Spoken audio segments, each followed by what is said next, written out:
जल्दी से मैं रिवीजन कर देता हूँ। हमने कल स्टार्ट किया था समास, और समास का जो मूल परिभाषा है, समास का अर्थ क्या होता है? किसी लंबे बात को किसमें बताना?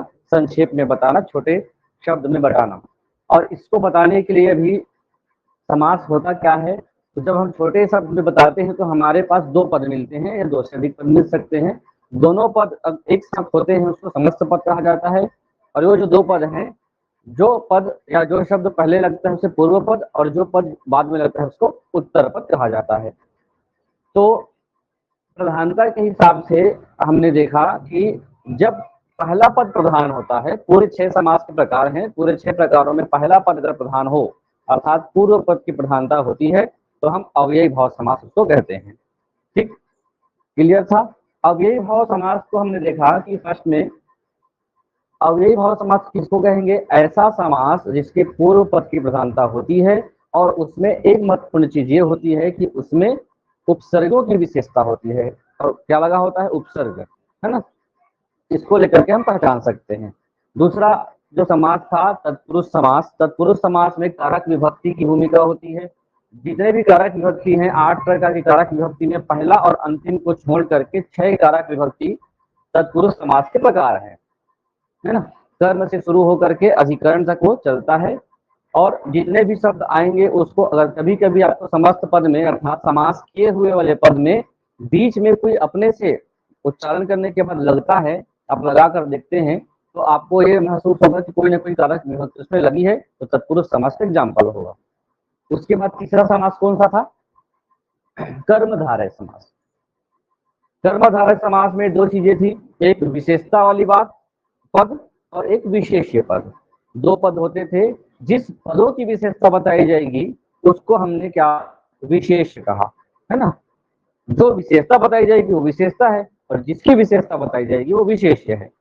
जैसे चरण कमल था, है ना? कमल नयन थे, मृग नयन थे, ऐसे एग्जाम्पल इसमें चले जाते हैं कर्मधारय समास। उसके बाद फोर्थ जो समास था वो कौन सा समास आया? द्विगु समास। द्विगु समास की विशेषता है और पहचानने का सबसे आसान तरीका था कि वो संख्यात्मक भाव को लेकर के पहला पद वो रहेगा, प्रधानता किसकी रहेगी? उत्तर पद की प्रधानता होती है। उसके बाद आखिरी में कौन आया? द्वंद्व समास। द्वंद्व समास में दो पद मिलेंगे, दोनों पद की अपनी अपनी स्वयं में प्रधानता होती है। जब दोनों पद की प्रधानता होगी तो कोई छोटा कोई बड़ा नहीं होगा। उसके भी 3 प्रकार हमने देखा, इतरेत्तर द्वंद्व। इतरेत्तर द्वंद्व समास की विशेषता क्या थी? इतरेत्तर द्वंद्व समास में कहा जाता है कि जब हम दो शब्दों को रखते हैं, दोनों पद प्रधान होते हैं और उसको एक संयोजक या हम लोग बोल सकते हैं और लगा करके बताते हैं, जैसे माता और पिता, भाई और बहन। उसके बाद एक दूसरा प्रकार था द्वंद्व का, समाहार द्वंद्व समास। समाहार द्वंद्व समास में भी वैसे ही शब्द आपको मिलते जाएंगे, लेकिन उसकी एक खास विशेषता है समाहार की कि वो एक समूह की प्रतिनिधित्व करता है, एक समूह को बताएगा। जैसे हाथ पैर, है ना? तो हाथ और पैर नहीं होगा, हाथ पैर शरीर के हिस्से हैं, दाल रोटी भोजन का हिस्सा है। इस प्रकार से हमने कल तो ये समझा। और तीसरा जो प्रकार था द्वंद्व का वो क्या था? वैकल्पिक द्वंद्व। जब आपके पास विकल्प होते हैं दो और उसमें से या तो ये या तो वो, ऐसा हम लोग को सिलेक्ट करना होता है, तो हम लोग इस द्वंद्व समास में लेते हैं। जैसे दिन और रात, सुख और दुख, उत्तर और दक्षिण, ये क्या है? वैकल्पिक द्वंद्व है। उसके बाद ये जो समास था वो आपके लिए बच गया था। ये समास है और इसकी क्या खासियत है, क्या विशेषता है? देखिए, हम जब भी समास में पदों की बात करेंगे तो एक ऐसा शब्द आपको मिलता है जिसकी ना तो उस पदों की विशेषता होगी जो प्रथम पद होगा, ना ही वो उत्तर पद की विशेषता होगी या प्रधानता होगी। हमको कोई लंबी बात है उसको शॉर्ट में बताना होगा तो हम उसके लिए कुछ अलग से इंडिकेट करते हैं, अलग से शब्द उपयोग करते हैं। ठीक, अब वो कैसे थोड़ा सा समझेंगे, कौन सा समास है, किसको क्या कहा जाता है उसको। जब शब्दों की बात करेंगे तो दोनों पद क्या होंगे? अप्रधान होंगे। ये प्रधानता की बात नहीं करेगा, दोनों पद अप्रधान होंगे। और जब समस्त पद की बात करेंगे तो उसका कोई अन्य अर्थ निकलेगा, है ना? अन्य अर्थ निकलेगा। यहां पर जैसे लिखा हुआ है दशानन, क्या लिखा है? दशानन, दश आनन। इसको तोड़े तो क्या हो गया, 10 आनन। 10 और आनन, आनन का मतलब होता है मुख या मुख। कितने मुख, 10 मुख। ऐसा कोई व्यक्ति जिसके 10 मुख होते हैं उसे दशानन कहते हैं। अब इसको देखिए, दशानन के लिए कोई एक ऐसा पर्टिकुलर व्यक्ति जिसके लिए स्पेशली इंडिकेट किया जा रहा हो, संकेत किया जा रहा हो, वो कौन है? किसको दशानन कहते हैं? राम को, रावण को। तो रावण के लिए हम लोग किसका उपयोग करते हैं? दशानन। अब इसको समझिए बहुब्रीहि समास बना कैसे। रावण हमारे लिए एक ऐसा व्यक्ति है जो कितने सिर वाले हैं? 10 सिर वाला है, 10 मुख वाला है, 10 सिर वाला है। 10 सिर इसके हैं और दशानन इसको कहा गया है। तो डायरेक्ट हम रावण ना बोल करके उसके लिए क्या शब्द उपयोग कर रहे हैं? दशानन। दशानन एक बहुब्रीहि समास का एग्जाम्पल है। 10 आनन है जिसके, इसको कैसे पढ़ा जाता है? 10 आनन है जिसके, अर्थात ऐसे 10 आनन है जिसके। अब जिसके बाद एक हम लोग क्या शब्द उपयोग करते हैं? अर्थात। जब अर्थात बोल दिए तो एक नया शब्द आएगा, सीधी बात है, एक नया शब्द आएगा। अर्थात कौन? रावण। तो आपको ये ध्यान रखना पड़ेगा कि जब कोई अन्य अर्थ निकल गया, किसी अन्य विशेष व्यक्ति को कहा जाता है और दुनिया में और किसी को उस नाम से नहीं जाना जाता, तभी वो कौन सा समास होगा? बहुब्रीहि समास, है ना। नियम से दशानन द्विगु समास है, 10 लिखा हुआ है, संख्या आता है। हमने देखा ना, जिसमें संख्या आ गई वो क्या होता है? द्विगु समास। मैं इसको द्विगु समास बोलूं तो सही है कि गलत है? सही है। द्विगु समास जिसमें संख्या होता है, जहां भी 1 2 3 4 1 2 जो भी आता है संख्या होता है तो वह द्विगु समास होता है। लेकिन हम किसमें पढ़ रहे हैं इसको? बहुब्रीहि समास में। तो अंतर क्या है दोनों में? दो समास हो नहीं सकते। एक शब्द या एक समस्त पद कोई दो समास का प्रतिनिधित्व तो नहीं कर सकता। इसको कैसे समझें? जब हम किसी शब्द को, चाहे वो संख्यात्मक हो, चाहे वो विशेषण या विशेष्य हो, अगर उसका कोई तीसरा अर्थ निकल गया, है ना, क्या निकल गया? कोई तीसरा अर्थ निकल गया, और जब तीसरा अर्थ निकल गया तो वो कहाँ चला जाएगा? बहुब्रीहि समास में। अगर तीसरा अर्थ ना निकले तो आपको उस दोनों समास में आप जा सकते हो। तो सबसे खास इसमें क्या है, जब हम बात करेंगे तो कोई नया मतलब निकलेगा, और नया मतलब निकलता है और वो किसी अन्य व्यक्ति की बात करता है। ठीक, जैसे दशानन हो गया, और पिछले बार में कुछ बताया था आप लोगों को,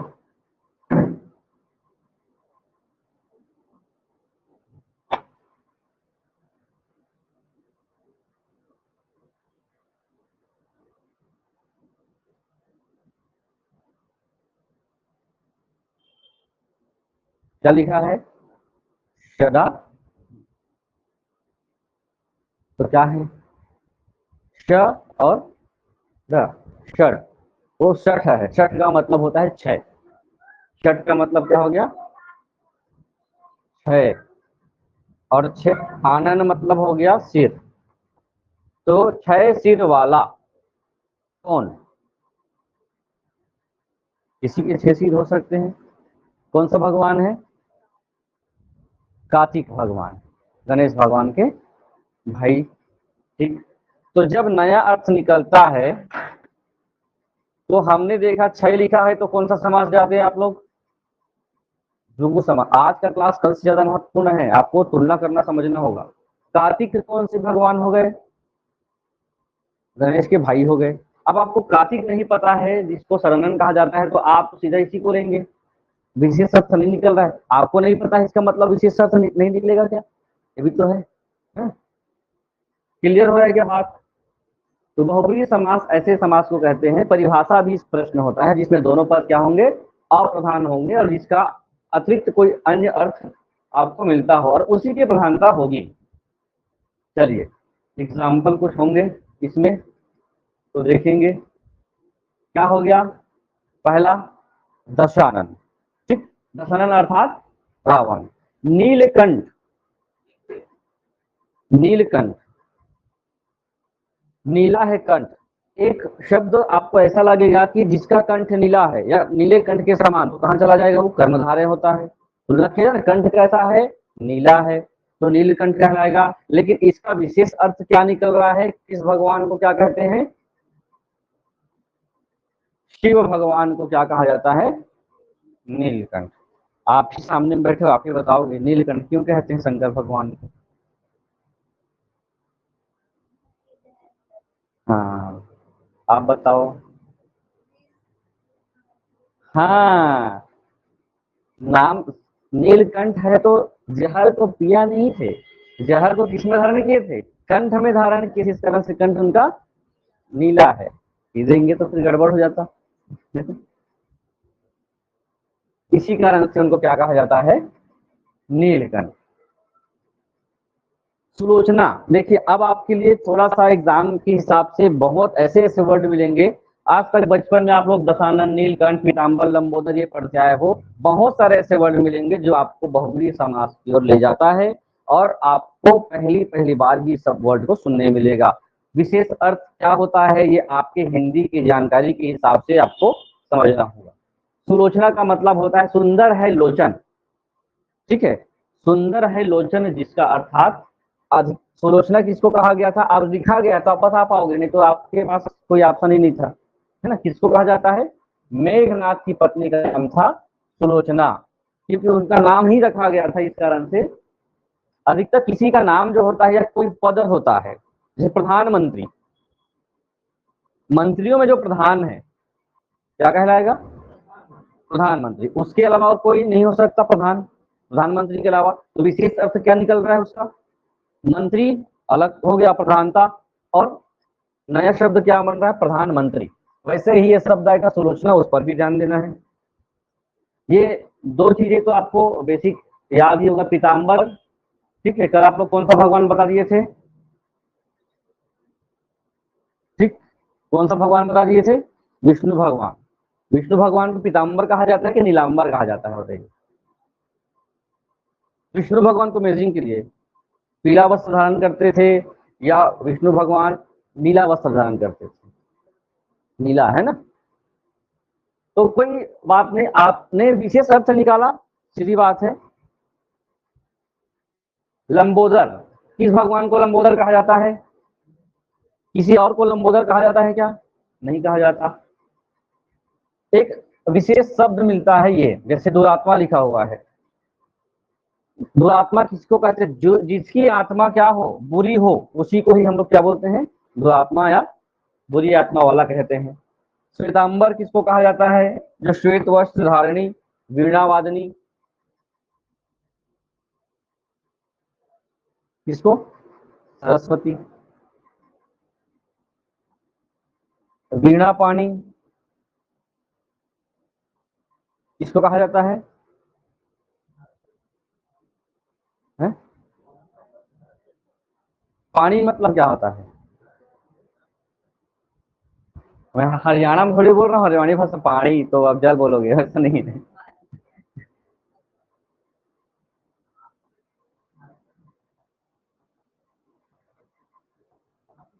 हाँ, जिसके हाथ में क्या हो? वीणा हो, वो क्या है? सरस्वती है। तो विशेष अर्थ से निकलता है पानी ग्रहण होता है ना। तो पानी देते हैं क्या? इसमें हाथ दिया जाता है, और पानी ग्रहण का रस्म ही होता है हाथ एक साथ रहते हैं, फिर वो बंधा रहता है, वही पानी ग्रहण।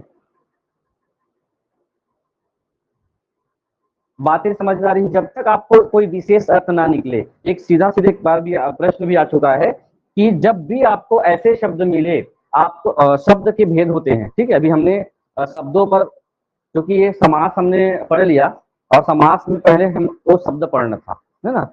वर्ण के बाद अक्षर, अक्षर के बाद शब्द, और शब्द के प्रकार पढ़ने के बाद आपको समास पढ़ना होता है नियम। लेकिन हमने संधि पढ़ लिया, तो समास एक सेटअप बना हुआ है। वर्णों के बाद वर्णों के हिसाब से एक संधि होता है।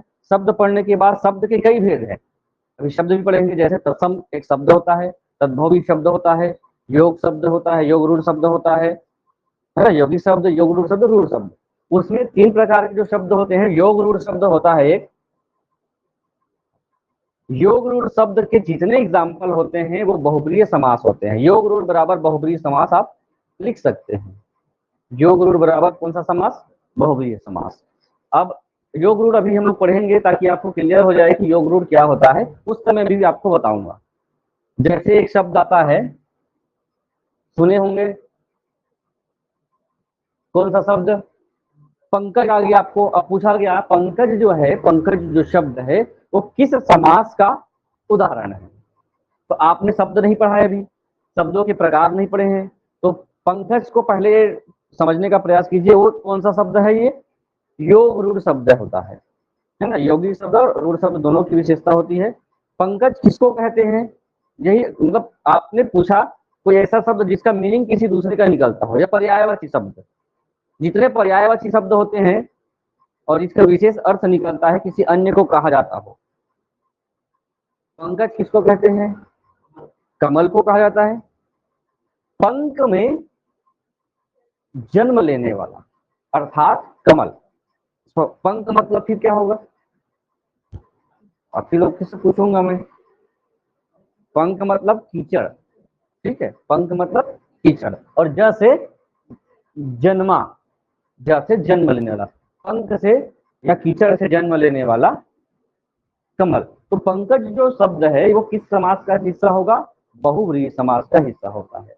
बहुव्रीहि समास में एक और कॉन्सेप्ट है जो इसमें शायद मेंशन नहीं हो।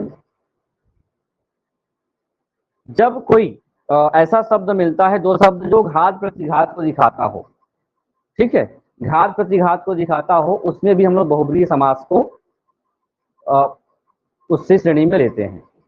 जैसे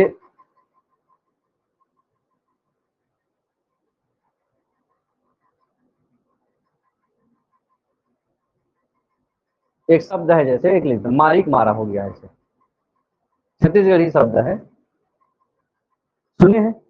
लड़ाई झगड़ा होता है तो क्या बोलते हैं, क्या हो रहे हैं हम लोग? ये जो शब्द है घात प्रतिघात, एक को मार रहा होगा तो दूसरा भी उसको मार रहा होगा, तो घात प्रतिघात हो रहा है। यहाँ बहुब्रीहि समास का एक सिद्ध है घात प्रतिघात होना। एक का प्रभाव किस पर? एक का प्रभाव दूसरे पर, दूसरे का प्रभाव पहले पर जब होता है तो उस भाव को हम लोग क्या बोलेंगे? घात प्रतिघात। ठीक है, जैसे ये अधिकतर जो छत्तीसगढ़ी व्याकरण है, छत्तीसगढ़ी व्याकरण में समास आप पढ़ेंगे तो घात प्रतिघात को स्पेशली लगातार पूछा जाता था। हिंदी में ऐसे शब्द आप लोग बताएं जो इसमें घात प्रतिघात में होता हो। चलिए, अब हमने देखा पूरे 6 समासों को, और 6 समास में हमने किसको जानने का प्रयास किया अलग अलग तरीके से। अब हम बात करते हैं कंफ्यूजन होता है तो हमको क्या करना होता है।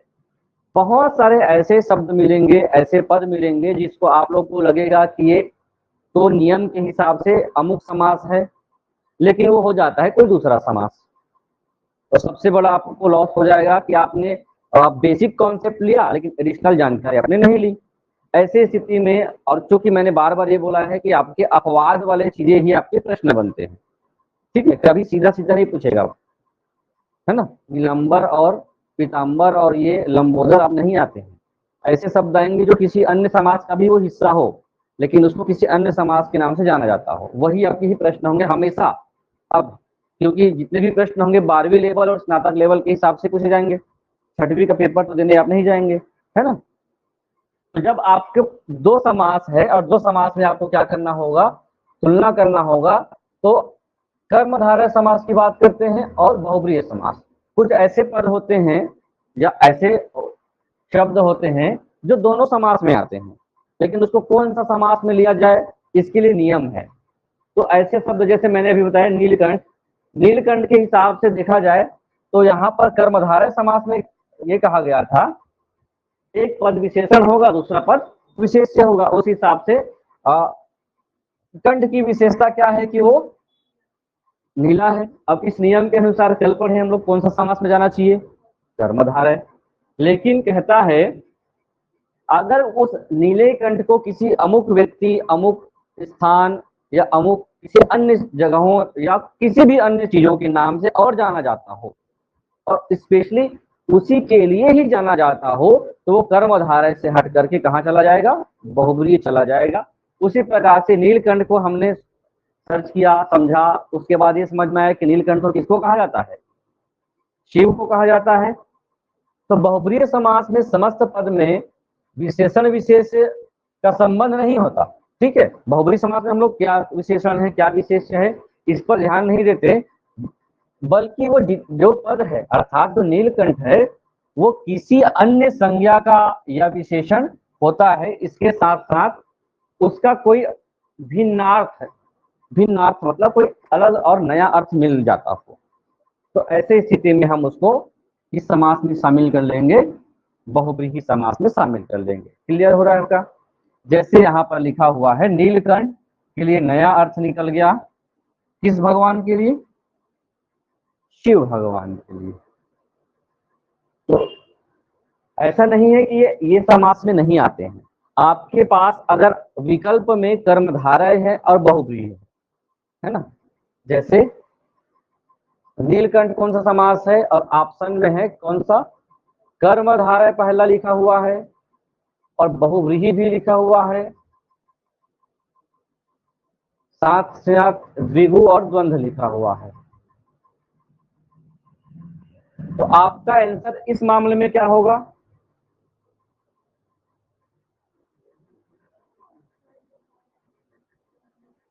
नीलकंठ कौन सा समास है और ये चार ऑप्शन आपके पास है, तो कौन सा समास आपने लेना है, एक बार बताना है, एक ऑप्शन सेलेक्ट करना है।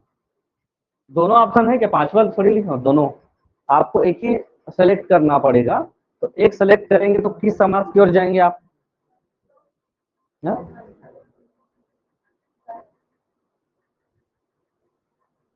बहुब्रीहि। क्यों? क्योंकि बहुब्रीहि समास को माना जाता है पूरे समासों में सबसे सर्वोच्च। ठीक है, क्योंकि इसका कोई नया अर्थ आपको मिल रहा है, नई विशेषताएं मिल रही हैं और सबसे अहम समास, क्योंकि दोनों पद प्रधान ना होकर के क्या हो रहा है, नया तीसरा अर्थ निकाला जा रहा है। जब भी आपको जितने भी समास मिलते हैं और उसमें बहुब्रीहि आ गया तो सबसे ज्यादा ये कहना चाहिए सियान है, इसी को आपको लेना है। भाई भगवान लोग का नाम आ रहा है उसको छोड़ करके आप, है ना, तो नीलकंठ इसमें जाएगा। वैसे ही अगर आपको पूछा जाता है क्या, नीलांबर, तो नीलांबर क्या होगा, ऑप्शन सेम है,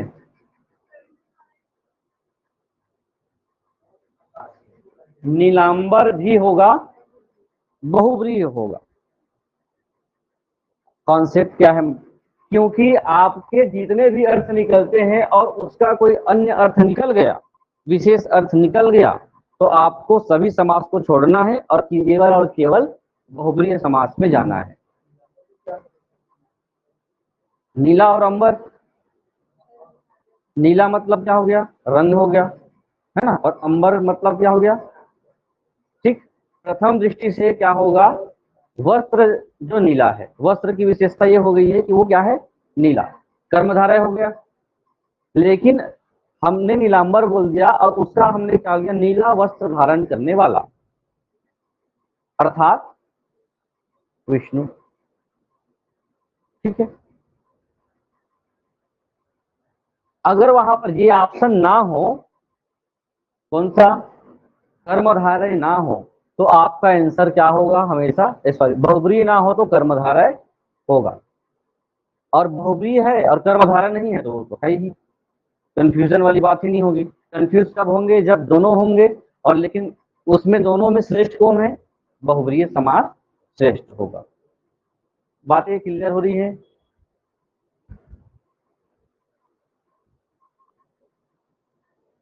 अब बात करेंगे द्विगु समास के साथ, किसके बारे में, द्विगु समास के साथ जुड़ा हुआ है, अगर बहुब्रीहि भी है और द्विगु भी है।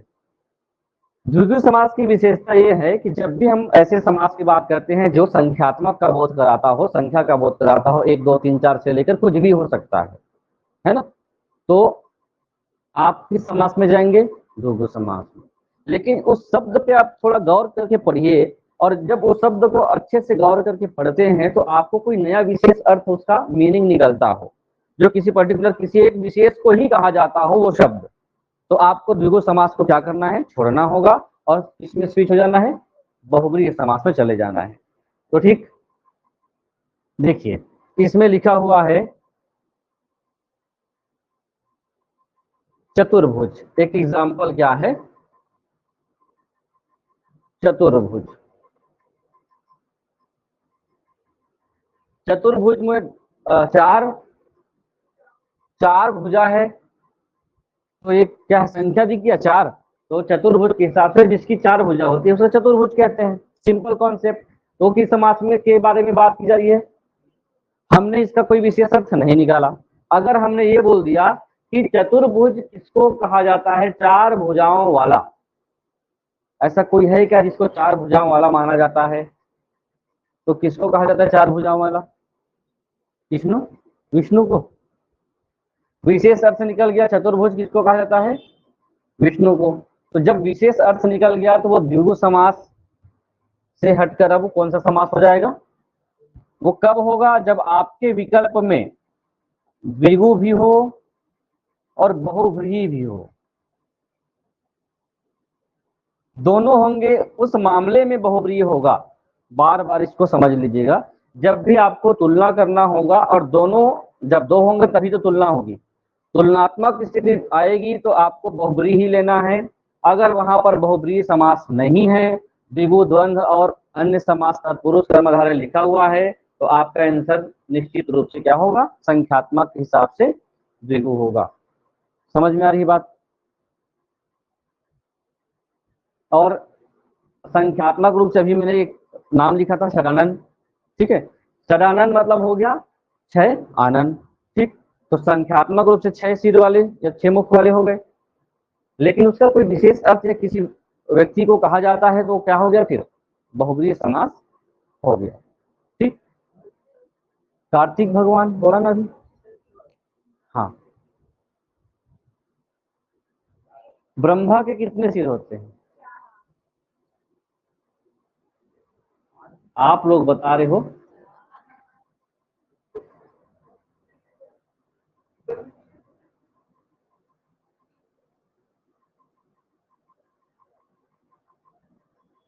चतुर्मुख, ठीक है। क्या बोला जाएगा, चतुर्मुख में हो जाएगा क्या, ब्रह्मा जी हैं।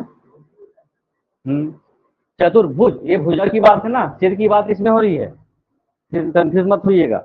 विष्णु और मैं यहाँ पे सिर की बात कर रहा हूँ, यहाँ पे हाथ की बात कर रहा हूँ, भुजा है ना। चलो कोई परेशानी नहीं है, अरे हो गया क्या। बहुत सारे ऐसे शब्द आपको मिलेंगे, बार बार बता रहा हूँ, उसको अच्छे से समझिएगा। बहुब्रीहि समास योग रूढ़ शब्द वाले भी होते हैं, तो जितने योग रूढ़ वाले शब्द मिलेंगे वो बिना सोचे आप क्या कर लेंगे, बहुब्रीहि समास का एग्जाम्पल मान लेंगे। विशेष अर्थ निकलता होगा तो भी मान लेंगे। और ये घात प्रतिघात वाले भी बात कभी आएगी, घात प्रतिघात वाले वर्ड और अव्ययी भाव समास के रिपीट वाले वर्ड आपको हो सकते हैं सेम लगे। अभी मैंने क्या लिखा था, एग्जाम्पल, एक दूसरे को मारने वाला,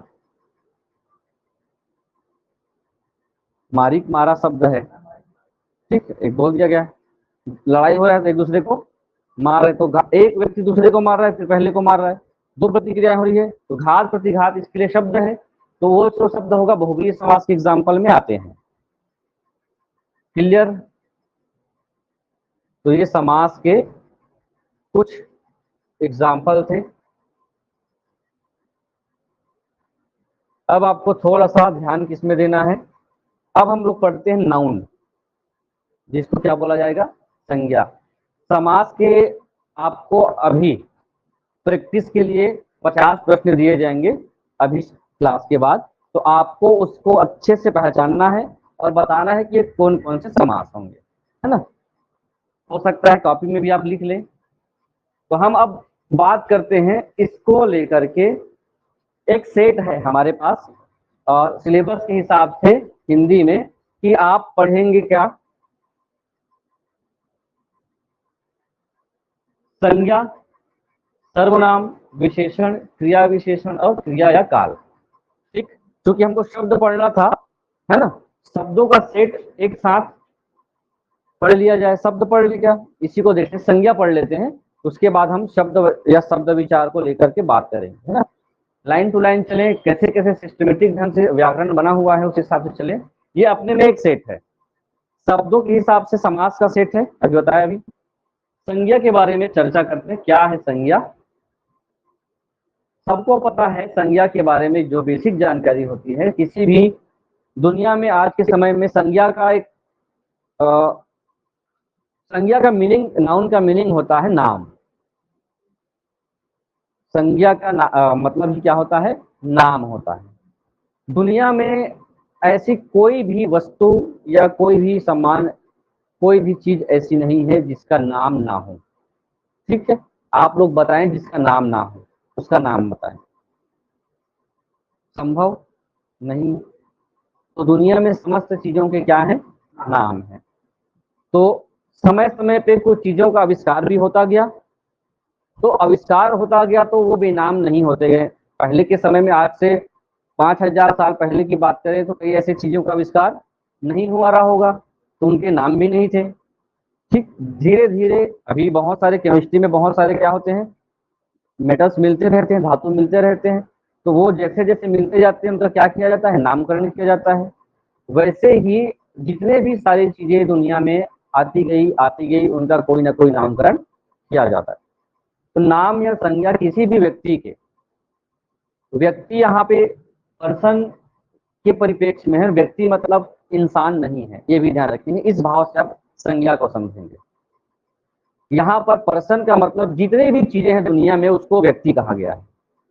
ठीक है, तो किसी भी व्यक्ति या बोल सकते हैं ऑब्जेक्ट, किसी भी ऑब्जेक्ट के नाम होते हैं, उसको भी कुछ ना कुछ नाम रखा गया है। उसके बाद है दुनिया में कई सारे ऐसे क्या हैं, पदार्थ हैं जिसको भी हमने किसी न किसी नाम से उसको हम जानते हैं। उसके बाद ऐसे और शब्द हैं जिसको एक समूह के हिसाब से उसको और नाम देते हैं। कुछ ऐसे शब्द हैं या ऐसे चीजें हैं जिसको इमोशन के हिसाब से उसको कुछ और नाम देते हैं। तो नामकरण के कई प्रकार हैं, संज्ञा के कई प्रकार हैं, नाम रखने के कई प्रकार हैं, और नाम रखने के प्रकारों के हिसाब से संज्ञा को कितने भागों में बांटा गया है, 5 भागों में बांटा गया है। कभी कभी ये संज्ञा के प्रकारों में कभी कभी आपको मिल जाएगा 3 प्रकार, कभी कभी, लेकिन उसके अलग अलग विशेषताओं के हिसाब से प्रकारों को बांटा जाता है। अगर हम लोग देखें तो मुख्य रूप से संज्ञा कितने प्रकार से माने गए हैं, 5 प्रकार से माने गए हैं।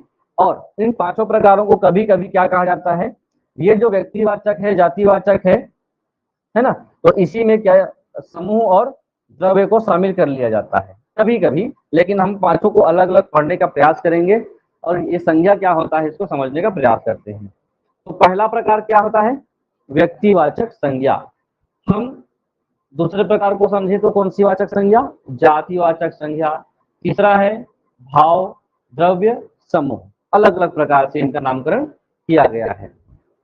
यहाँ देखें संज्ञा के एग्जाम्पल देखिए, हमने जितने भी चीजों का नाम रखा उनको कुछ ना कुछ भाव से रखने का प्रयास किया। अगर हम लोग व्यक्ति की बात करते हैं, हर व्यक्ति का क्या है या इंसान का क्या होता है, नाम होता है। यहाँ व्यक्ति का मतलब बार बार बोल रहा हूँ, कोई भी एक व्यक्ति है संज्ञा के उदाहरण में तो वो केवल व्यक्ति नहीं होगा, है ना। किसी भी चीज का नाम होता है तो वो उससे बाद उसी नाम से वो जाना जाता है। इस भाव से व्यक्तिवाचक संज्ञा को समझना है। ये क्या दिख रहा है आपको, पेन। आपसे पूछा जाए पेन को पेन नाम रखा गया है तो किस लिए रखा गया है, आप लोग पकड़े उसको भी क्या कहा जाएगा, पेन। तो एक वस्तु एक नाम 2 जगह कैसे हो सकते हैं, तो पेन एक होना चाहिए, जो मेरे पास है उसी को ही पेन बोलना चाहिए। आप लोग अपना नाम समझिए, आपका खुद का व्यक्तित्व है, आप खुद में एक इंसान हो और आपका नाम है। आपके नाम के जैसे कोई दूसरा और नहीं है। नाम हो सकते हैं, आपके नाम के जैसे व्यक्ति मिल सकते हैं, लेकिन आपके जैसे गुण धर्म वाला वो होगा, ये संभव नहीं। तो पेन के बारे में समझिए, पेन क्या हो सकता है, ये आपने बोल दिया पेन, तो पेन जो शब्द है, समझ रहे हैं आप, पेन पा में एक की मात्रा पे और ना, ये जो नाम है वो किस प्रकार की संज्ञा के लिए उसमें शामिल किया जाता है? क्या रखेंगे हम लोग? जातिवाचक। अब जाति के बाद फिर इसको क्या कहा जाए? फिर ये जाति का बोध हो गया पेन, मतलब ये पेन नहीं है, थोड़ा सा समझिएगा, ये केवल पेन नहीं है, ये काला पेन है बोलेंगे, जब बोर्ड में लिखने वाला पेन, तब जाकर के इसके लिए स्पेशल व्यक्तिवाचक का नामकरण होगा। ठीक, अभी थोड़ा सा समझ में आएगा। जितने भी संज्ञा के उदाहरण है, जैसे व्यक्ति का नाम हो गया, तो किसी भी व्यक्ति के नाम में हम लोग देखते हैं अजय, भूपेंद्र, शनि, उमेश, मोहन, ये भी क्या है? इसका एग्जाम्पल है एक व्यक्तिवाचक का। वस्तु का नाम होता है, जैसे कलम है, टेबल है, चारपाई, कुर्सी, अलमारी, ये भी किसका एग्जाम्पल है? ये किसका एग्जाम्पल होगा? जातिवाचक का। अगर किसी के गुण की बात करते हैं, सुंदरता, ईमानदारी, बेईमानी, चालाकी, ये किसी का गुण बता रहा है, तो ये क्या हो जाएगा? भाववाचक संज्ञा। प्रेम, गुस्सा, आश्चर्य, दया, करुणा, ये भी क्या है? भाव है। ठीक, किसी स्थान का नाम है, जैसे आगरा, दिल्ली, जयपुर, उज्जैन, ये किस प्रकार की संज्ञा में शामिल करेंगे? ये व्यक्तिवाचक है। तो व्यक्तिवाचक संज्ञा को एक बार फिर से समझने का प्रयास करते हैं, क्या होता है। ये तो हो गया। संज्ञा क्या है, ये सीधा सीधा पूछ दे तो ध्यान रखेंगे। संज्ञा उस विकारी शब्द का को कहते हैं। अब देखिए, शब्दों को हमने शब्द पहले पढ़ लिया था, संज्ञा के बाद हम शब्द ही पढ़ लेंगे, ताकि आपको जब ऐसी चीजों के बारे में बीच में आता होगा तो आपके कॉन्सेप्ट में वो चीज होना चाहिए। अब ये विकारी शब्द आ गया, आप लोग कोई पूछेंगे तो नहीं, मुझे मालूम है कि विकारी शब्द क्या होता है, तो मैं ही पूछूंगा। विकार का मतलब हमने क्या कहा? परिवर्तन। ठीक है, विकार का मतलब परिवर्तन होता है, और ये यहाँ लिखा है संज्ञा एक विकारी शब्द है। मतलब संज्ञा के जितने भी प्रकार पढ़ेंगे हम लोग, जितने भी प्रकार हैं, है ना, वो विकारी शब्द है बोला गया। तो विकारी या परिवर्तन शब्द क्या है, किस मामले में संज्ञा को विकारी कहा जाता है? आपको डेफिनेशन बताना है विकारी शब्द की। विकारी शब्द किसे कहते हैं? नहीं पता है? जब हम विकारी शब्द की बात करेंगे तो ऐसे शब्द जो अपने हिसाब से आगे के सेंटेंस को या भाव को क्या कर दे? परिवर्तन कर दे। तो संज्ञा में जितने भी वर्ड आते हैं, शब्द आते हैं, वो विकारी शब्द आते हैं। जब उसको लगाया जाता है तो वो आने वाले सेंटेंस को क्या कर देता है? परिवर्तन कर देता है। जैसे एक वाक्य है, राम एक क्या है? संज्ञा शब्द है। मैंने लिखा राम जाता है। ठीक, क्या जाता है? राम जाता है। मैंने संज्ञा को कर दिया रिप्लेस, और क्या लिख दिया? सीता। संज्ञा एक प्रकार का ऐसा शब्द है जो आगे वाले चीजों को क्या कर देगा? परिवर्तित कर देगा। तो यहाँ पे क्या लिखेंगे? सीता जाता है। हाँ, क्योंकि संज्ञा के हिसाब से क्रिया भी बदल जाती है। तो जो शब्द है वो आगे क्रिया और कर्म को क्या कर दे? अपने हिसाब से बदल दे, वो विकारी शब्द कहलाता है। अभी शब्दों पे आएंगे तो उसको भी पढ़ेंगे। तो संज्ञा क्या है? विकारी शब्द है। सर्वनाम भी विकारी शब्द है। जिससे किसी वस्तु का, किसी भाव का या किसी जीव के नाम का बोध होता है, उसे हम संज्ञा कहते हैं। जिसमें क्या है, इसमें आप लोगों को जहां जहां संज्ञा होगी वहां वहां उसको केवल बताना है कौन सी संज्ञा। पहले लाइन में कौन सा शब्द आपको संज्ञा दिख रहा है? और नहीं है? कितने शब्द संज्ञा दिख रहे हैं? श्याम क्या है? संज्ञा है। बुद्धिमान संज्ञा नहीं है। बालक संज्ञा है। यहां पर कौन सी संज्ञा है? नीचे पुस्तक। ठीक है, नीचे पीतल है कि नहीं? जो भी धातु किसी का नाम है वो संज्ञा है। पीतल, बर्तन भी संज्ञा है। खाना एक वर्ब क्रिया है। और ये वाला खाना जो है फूड के मामले में जो कर्म है, ठीक है, ऑब्जेक्ट है ये।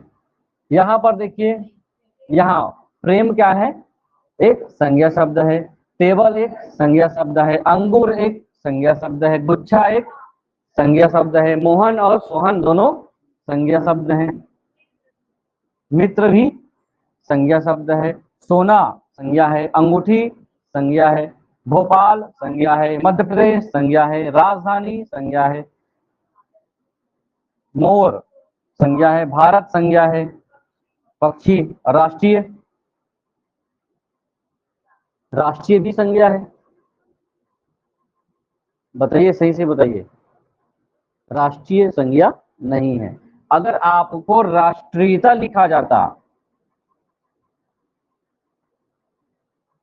तब वो संज्ञा है।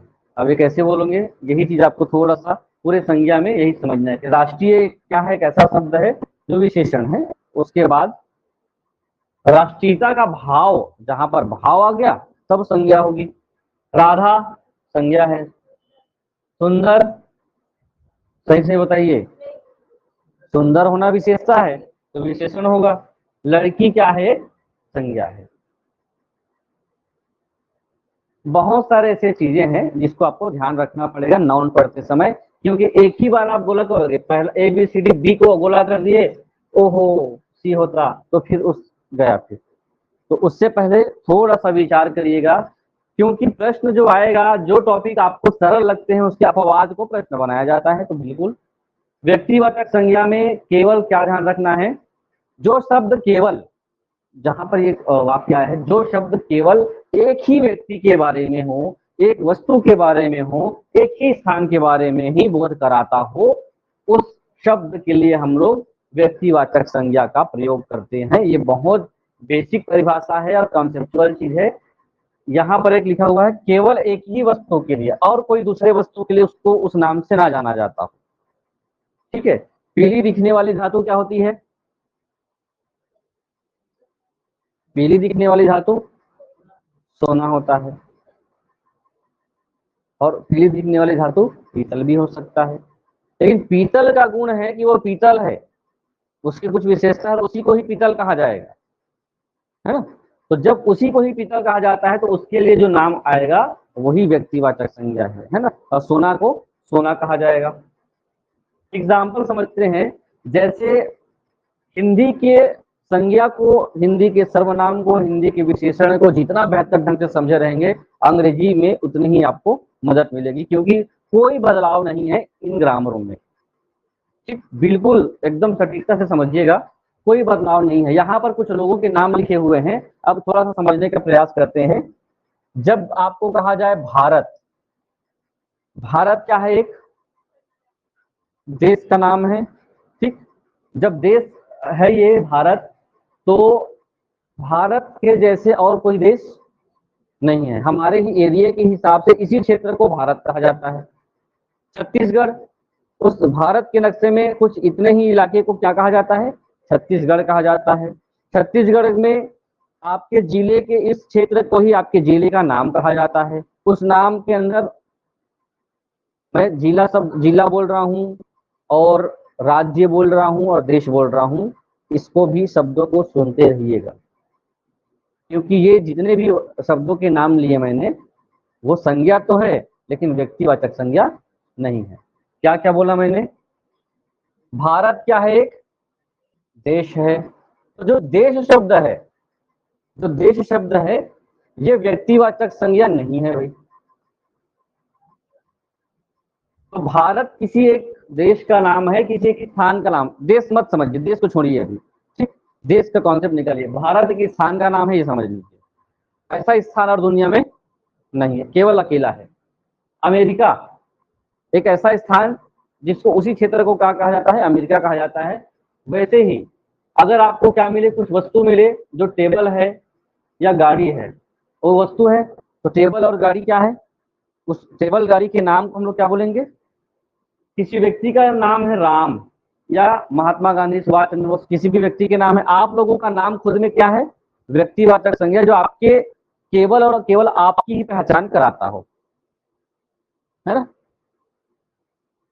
तो थोड़ा सा ध्यान रखेंगे। एग्जाम्पल देखिए, आपको अब इसमें बहुत सारे ऐसे एग्जाम्पल हैं जो किसके नाम में है, व्यक्तिवाचक संज्ञा के नाम से जुड़ा हुआ है। जैसे आपको कहा जाता है यमुना बोल दिया गया। क्या बोल दिया गया? यमुना। यमुना क्या है? किसका नाम है? एक नदी का नाम है। तो ऐसा नदी, ऐसा जल प्रवाह वाला क्षेत्र जिसको यमुना कहा जाता है, दुनिया में और किसी जगह पर नहीं है, उसी को ही यमुना कहा जाता है। महानदी, महानदी क्या हो गया? एक स्पेशली किसी का नाम है, नदी को ही कहा जाता है महानदी, और उसी को ही महानदी कहा जाता है किसी कारण से, ये ध्यान रखेंगे। तो यहाँ देखिए, यहाँ पर आपको विराट कोहली क्रिकेट खेलते हैं में आपको व्यक्तिवाचक संज्ञा पहचानना है, तो क्या हो गया? विराट कोहली। किसी स्थान के बारे में कहा जाता है, ये किसी पर्सन के हिसाब से हो गया। सेकेंड नंबर, स्थान के हिसाब से दिल्ली। दिल्ली एक ऐसा स्थान है जो दुनिया में और नहीं है, जो वहीं उपलब्ध हो, वहीं है, इसी कारण से। महाभारत, महाभारत एक महान ग्रंथ है। तो यहाँ पर जो दिल्ली है, महाभारत है, विराट कोहली है, ये अपने में खुद का प्रतिनिधित्व करते हैं किसी स्थान विशेष में, किसी पर्सन में। यहाँ पर सलमान खान। यहाँ पर दुनिया में सबसे ज्यादा बोली जाने वाली भाषा, व्यक्तिवाचक में क्या आएगा? अंग्रेजी। बहुत सारे चीजें हैं जो संज्ञा में पहचाने जाएंगे, लेकिन आपको व्यक्तिवाचक पहचानना है तो ध्यान रखेंगे। ठीक, ये कहता है ऊपर दिए गए वाक्यों में विराट कोहली, बंबई, दिल्ली, महाभारत, सलमान खान क्या कहलाएंगे? संज्ञा शब्द कहलाते हैं। किसी व्यक्ति विशेष वस्तु का क्या करा रहे हैं? वो बोध करा रहे होंगे। पहचानने का प्रयास करेंगे। जब तक जाति नहीं समझेंगे तब तक व्यक्ति समझ नहीं आता है। तो जातिवाचक संज्ञा कहता है, जाति का बोध मतलब किसी भी आपके सरनेम की बात नहीं है। जाति का मतलब सरनेम नहीं होता। जाति का मतलब होता है उस ऐसे क्षेत्र की जो इसमें शामिल हो। एक सर्कल है मान लो, और इस सर्कल को मैंने क्या किया, एक यहाँ लिखा हुआ है मोबाइल लिखा हुआ है। मोबाइल किसको कहा जाता है? मोबाइल का नामकरण किसको कहा है? ऐसा डिवाइस जो क्या है, फोन करने के काम आता है, या फिर हम उसके अन्य उपयोग करते हैं। तो मोबाइल अपने आप में क्या होगी? जातिवाचक संज्ञा। अब इसके अंदर मोबाइल के प्रकार हैं, जो आपके पास अलग अलग मोबाइल होंगे जो सेम काम करते होंगे, और एक ही रूप रंग, एक ही कार्यशैली और एक ही प्रकार से वो जुड़े हैं। तो मोबाइल अपने आप में क्या हो गया? जातिवाचक संज्ञा। ये हो सकता है आईफोन हो, ये ओप्पो हो, ये वीवो हो, सैमसंग हो, बटन वाला हो, टच वाला हो, जैसा भी हो, सबको हम लोग क्या बोलते हैं? मोबाइल। और मोबाइल के अंदर अगर मैंने बोल दिया आईफोन, तो आईफोन नाम का क्या हो गया? ये व्यक्तिवाचक हो गया। ठीक, वैसे ही टीवी। टीवी एक ऐसा शब्द है, ऐसा वर्ड है जो क्या दिखाता है? बहुत सारे अलग अलग प्रकार के टीवी को नामकरण दिखाता है। तो दुनिया में नाम रखने के कई प्रकारों को व्याकरण में सेट किया गया, और ये बताने का प्रयास किया गया कि केवल लोगों के ही नाम नहीं रखे जाते हैं। कुछ ऐसे हैं जो एक ही जाति का बोध कराते हैं, एक ही जैसे रूप रंग कार्यशैली होते हैं, उसको हमने एक और नाम दे दिया, उसी को हम लोग क्या मानेंगे? जातिवाचक कहते हैं। गांव, ये गांव शब्द है, जातिवाचक है। अभी जैसे ही मोबाइल बनाया हूं वैसे मैंने बना दिया गांव। अब यहाँ पर कई सारे गांव के अलग अलग नाम होते हैं, है ना। गांव की विशेषता क्या? हर चीज की सेम विशेषता होगी तभी हम उसको उस श्रेणी में रखेंगे। गांव की विशेषता क्या होगा? खेत खलिहान होंगे, है ना। उसके बाद घर कच्चे पक्के हो सकते हैं, गांव की एक विशेषता होती है खुद की। तो ऐसी विशेषता वाले जितने क्षेत्र हैं उसको हम सभी को हम लोग गांव बोलेंगे, गांव शब्द से संबोधित करेंगे, संज्ञा देंगे गांव की। हो सकता है गांव का नाम अलग अलग हो। जब गांव का नाम अलग अलग रखा जाए, आप लोग जितने लोग आए हैं अलग अलग क्षेत्र से आए हैं, तो आपके उस इलाके को भी गांव बोला जाता है, आपके भी इलाके को गांव, आपके यहाँ शहर बोला जाता है ना। तो शहर शब्द भी क्या है? शहरों के नाम जो हैं हो सकता है वो क्या हो, व्यक्तिवाचक। शहर के नाम व्यक्तिवाचक होंगे, लेकिन शहर शब्द क्या होगा, जातिवाचक। ठीक, तो ऐसे शब्द जो किसी व्यक्ति के बारे में, वस्तु के बारे में या स्थानीय जगह के बारे के संपूर्ण जाति का क्या कराता हो, बोध कराता हो, ज्ञान कराता हो, उस शब्द को हम लोग जातिवाचक संज्ञा कहते हैं। जिसमें देख लीजिए, जैसे कोई वस्तु में मोबाइल, टीवी जो शब्द आता है उसके लिए आता है, गांव हुआ, स्कूल हो गया, व्यक्ति, जानवर, घोड़ा। जानवरों में आप लोगों को किसी भी जानवर को बोल दिया जाएगा, जैसे गाय बोल दिया गया, गाय किस रूप में लेंगे इसको, गाय शब्द जो है, गाय शब्द किस में आएगा, जातिवाचक। गाय शब्द जातिवाचक। और ये किसी का बोध कराता है, बहुत सारे वैसे ही दिखने वाले पशु का बोध कराता है। तो गाय का व्यक्तिवाचक संज्ञा क्या क्या हो सकता है, बताएंगे रोहित जी। गाय है या बैल है, इनके बैल भी बोल दिया गया, तो बैल शब्द जो है क्या हो गया, किसी एक जाति का बोध कराता है। तो इसकी कुछ ना कुछ विशेषता होगी, जैसे ऐसे इसकी जो विशेषता होगी, ऐसे ही कई सारे ऐसे पशु होंगे जो सेम विशेषता वाले होंगे, उसको हम लोग बैल बोलते हैं। अब हो सकता है उनका अलग अलग नाम हो, है ना, नाम होते हैं ना बैल, बैल लोगों को। आप गांव में रहते हैं, आप ही से पूछूंगा, बैल लोगों को पहले पहचानने के लिए धावरा बैला बोला जाता था, सुने हैं, नहीं सुने हैं। धावरा किस कलर को कहा जाता है,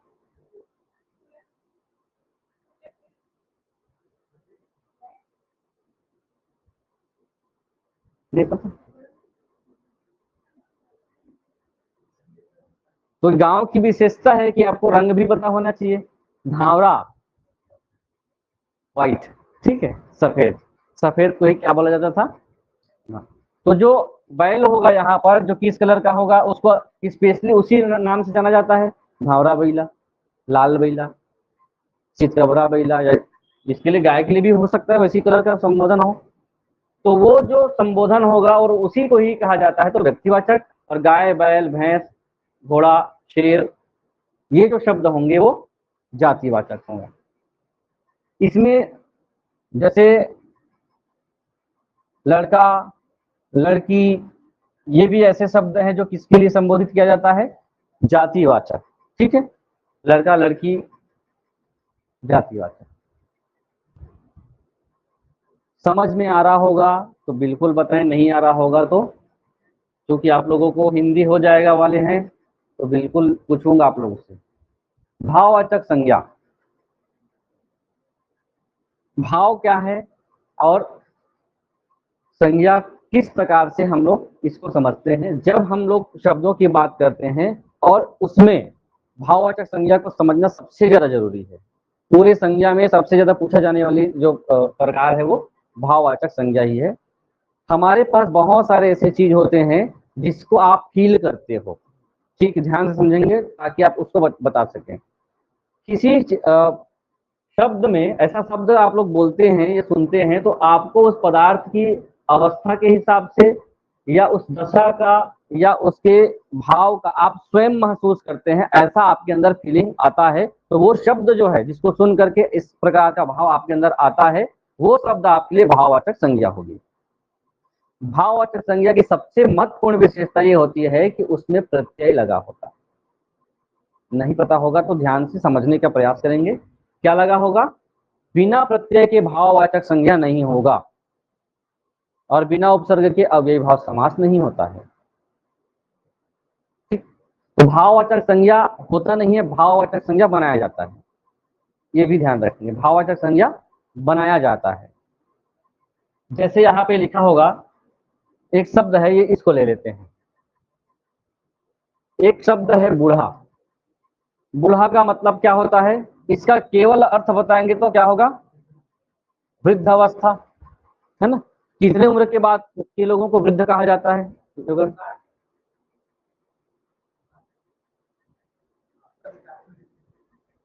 बताएंगे, जल्दी बताएंगे। आप लोगों ने अवस्थाएं पढ़ी है बाल विकास में, और स्पेशली वृद्धावस्था भी लिखे हो, तो कितने वर्ष के बाद तो वृद्ध कहा जाता है? ठीक, 60 वर्ष। 60 वर्ष के बाद क्यों सीनियर सिटीजन बोला जाता है ना, सुने? 60 मान लेते हैं, 60 वर्ष तक या 62 वर्ष तक के व्यक्ति को हम लोग क्या मानते हैं? कार्यशील व्यक्ति मानते हैं। क्या मानते हैं? कार्यशील व्यक्ति। ये आप लोगों को इकोनॉमी में भी समझ में आएगा कार्यशील व्यक्ति किसको कहते हैं। इसीलिए जो ऐसे कार्य होते हैं, जो शासकीय हो या निजी हो, जो शारीरिक श्रम से संबंधित होते हैं, ऐसे कार्य को 60 वर्ष तक के ही कार्य लिया जाता है। उसके बाद लोगों को सेवा से हटा दिया जाता है, सेवानिवृत्त कर दिया जाता है। कुछ ऐसे काम होते हैं जिस पर शारीरिक श्रम कम होता है, मानसिक श्रम होता है। ठीक, तो मानसिक श्रम के लिए आयु रिटायरमेंट की कितनी मानी गई है? 62 साल। आप लोग टीचर बनने वाले हैं, टीचर में शारीरिक श्रम होता है कि मानसिक श्रम होगा? मानसिक श्रम का कार्य माना जाता है, तो वो कितने साल में रिटायरमेंट होते हैं? 62 साल। कुछ शारीरिक श्रम वाले आप लोग ये भी देखेंगे, ऑफिस में जो क्लर्क या बाबू है उनकी रिटायरमेंट की आयु 60 वर्ष है। रेलवे में बहुत सारे कर्मचारी हैं जिसकी रिटायरमेंट की आयु 60 वर्ष है, शारीरिक श्रम के हिसाब से। कुछ ऐसे होते हैं जो इसमें इंटेलिजेंस का यूज होता है ना, उसकी सेवानिवृत्ति की आयु 65 रखी गई है। जैसे डॉक्टर, कुछ डॉक्टर्स या जज क्या करते हैं, आप जितना वृद्ध उतना अनुभवी, उतने जानकार, तो उनको 65 साल तक। बहुत सारे ऐसे प्रशासनिक व्यवस्थाएं होती है जो 60-62 साल के बाद भी लोगों से संविदा में काम लिया जाता है। क्यों? क्योंकि उनकी इंटेलिजेंस का उपयोग किया जाता है। बड़े बड़े प्रशासनिक आईएएस जो होते हैं, रिटायरमेंट के बाद भी उनको और क्या किया जाता है? बढ़ाया जाता है कार्यकाल को। हालांकि वो कार्य किस रूप में करेंगे? टेंडर बेस पे। तो कार्यशील का मतलब यह हो गया, हम इसमें नहीं जाते हैं, इसको ध्यान दीजिए। एक ऐसा शब्द है, अभी हमने शब्द भी इसलिए मैंने बोला कि शब्द पढ़ना बहुत जरूरी है। बूढ़ा एक किस प्रकार का शब्द है? बूढ़ा होना एक अवस्था है। इसको हम लोग किस रूप में लेते हैं? विशेषण। विशेषण का कौन सा प्रकार? अवस्था। अब आपको संज्ञा बनाना है, और संज्ञा में मैंने कहा कि जब तक उसको आप अनुभव नहीं करेंगे, भाव नहीं लेंगे उसका, तब तक वो भाववाचक संज्ञा नहीं बनती। तो अगर इसमें हम लोग कौन सा प्रत्यय लगा दें? आपा प्रत्यय या क्वा प्रत्यय, है ना, तो ये क्या बन जाएगा?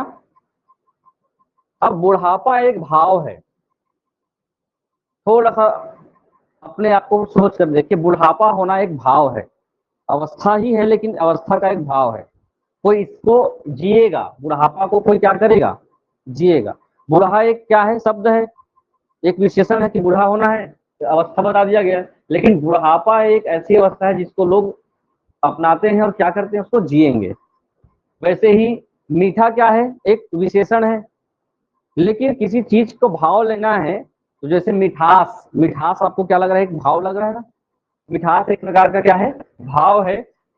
तो किसी भी शब्द में हो सकता है वो संज्ञा से ही बना हो, विशेषण से बना हो, सर्वनाम से बना हो, लेकिन उस पर क्या लगा होना चाहिए? एक प्रत्यय लगा होना चाहिए, जिससे आप क्या करते हो? उसको आप भाव के रूप में स्वीकार करते हो, और तभी वो क्या बनेगा? भाववाचक संज्ञा बनता है। तो इसके लिए प्रत्यय पढ़ना जरूरी है। किस प्रत्यय से क्या बनता है ये आपको ध्यान देना है। इसको मैं पढ़ाया भी हूँ और आप लोगों ने पूछा भी था कुछ कुछ चीजें। एक दिन पूछा था आप लोगों को, बचपन जो है एक अवस्था है, भाव है, बचपन होने का भाव है जिसको लोग जिएंगे कुछ समय तक। तो बचपन किससे बना हुआ है? बच्चा और पन। ठीक है, बच्चा और पन। बुढ़ापा हो गया मोटापा, मिठास, चढ़ाई, चढ़ना, है ना। और चढ़ना में कौन सा प्रत्यय? आई प्रत्यय। थकान से क्या होगा? आवट प्रत्यय। तो क्या हो गया? थकावट। जितने भी ऐसे आपको शब्द मिले जो प्रत्यय के साथ क्या करते हो? जुड़े हुए होंगे, उसको ध्यान रखना है। ज्यादा व्यायाम करने से मुझे थकान हो जाती है, लगातार परिश्रम करने से सफलता मिलेगी।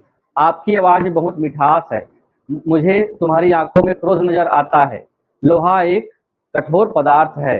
यहाँ पर ध्यान दीजिए, थकान से किसका भाव आ रहा है? थकने का भाव। सफलता से सफल होने का भाव आ रहा है, ठीक है। मिठास से किसका भाव हो रहा है? मीठे होने का भाव। क्रोध से किसका भाव आ रहा है? क्रोधित होने का भाव। तो इसलिए जितने भी शब्द आपके सामने मिलेंगे, ये क्या, कौन से समास, सॉरी, कौन से संज्ञा में शामिल होगा? भाववाचक संज्ञा में। भाववाचक संज्ञा को बनाया जाता है, मैंने बताया, संज्ञा भाववाचक संज्ञा बनता नहीं है, इसको बनाया जाता है। इसकी रचना कितने प्रकार से होती है? 5 प्रकार से। जातिवाचक संज्ञा से बनता है, सर्वनाम से भी बनता है, विशेषण से भी बनता है, क्रिया से भी बनता है, अवयव से भी बनता है। अलग अलग प्रकार से आप लोग शब्दों को बनाते हैं। तो मूल शब्द के साथ प्रत्यय लगा होना चाहिए, उस हिसाब से देखिए। अगर आप लोगों को पशु है, पशु एक क्या है? संज्ञा, आपने बताया जातिवाचक संज्ञा है। लेकिन कोई व्यक्ति के मामले देखिए, कोई व्यक्ति अगर इसके जैसे भाव रखे, बोला जाता है इसके अनुसार। भाव का मतलब उसको जी रहा हो, कोई कोई इंसान है जो इसके जैसे जी रहा हो, तो क्या जीवन बोलेंगे उसको? पशुता जीवन बोलेंगे ना। तो ये क्या हो गया? भाव, ता लगा कर। पात्र, पात्र में क्या हो गया? आप लोग एलिजिबल होते हैं ना, तो एबल शब्द लगता है संज्ञा में। बच्चा से क्या हो गया? बचपन। नारी ये क्या है? जातिवाचक संज्ञा है, लेकिन जैसे इसमें क्या लग गया? स्व प्रत्यय लग गया, तो एक भाव आ गया। क्या, किसका भाव? नारी होने का भाव। विशेषण से भी बनता है, इसको देखिए, विशेषण से क्या बनेगा? एक है शब्द तो हम लोग विशेषण लेंगे। जैसे इसमें क्या हो गया? ता लग गया, तो क्या हो गया? एकता का भाव। खट्टा में एक भाव विशेषण है, लेकिन खटास भी आता है, तब भी वो क्या होगा? भाववाचक संज्ञा होगी। मिठास है भी भाव, खटाई भी हो गया तो। मोटा से, पागल से पागलपन। तो जो लोग इससे पागल है और वो उसको उस अवस्था में, उस दशा में है, तो उस दशा को या भाव को हम लोग क्या बोलेंगे? पागलपन बोलेंगे। वर्ब से भी होता है, क्रिया से भी आप लोग बना सकते हैं। इसमें देखिए, खोजना से क्या होगा? खोज। ये जस्ट उल्टा होता है ना, ध्यान रखेंगे। इसमें आप लोगों को प्रत्यय हटाना है।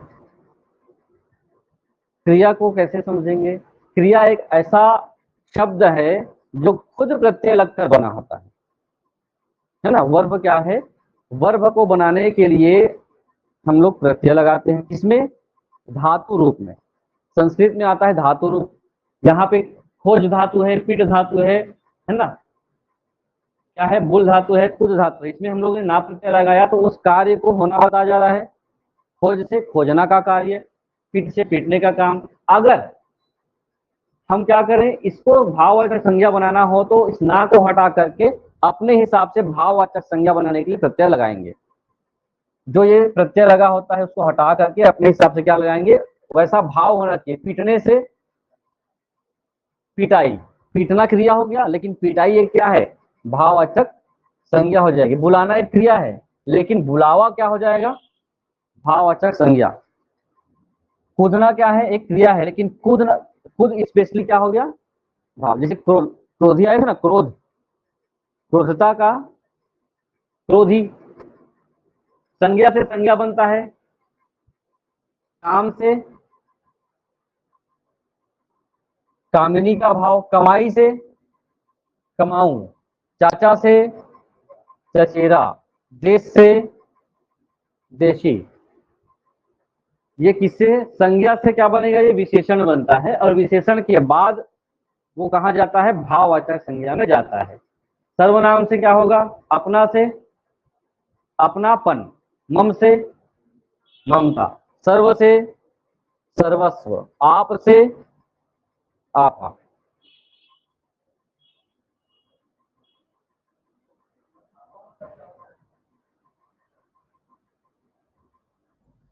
आपा मतलब खुद का ही होगा। आप अपना आपा खो दिए, सुने?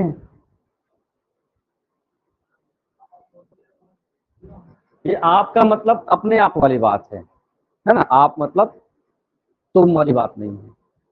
आप लोगों ने एक निजवाचक सर्वनाम सुना है, सर्वनाम की बात की जा रही है। निजवाचक सर्वनाम में ऐसा जो वाक्य जो अपने आप के लिए उपयोग किया जाता है, आप ये काम मैं अपने आप कर लूंगा, तो जो आप वर्ड है वो आपके लिए नहीं है, किसके लिए होगा, दूसरे के लिए ना होकर के खुद के लिए है। तो ये आपका मतलब किस सर्वनाम से लिया गया है, निजवाचक सर्वनाम से लिया गया है।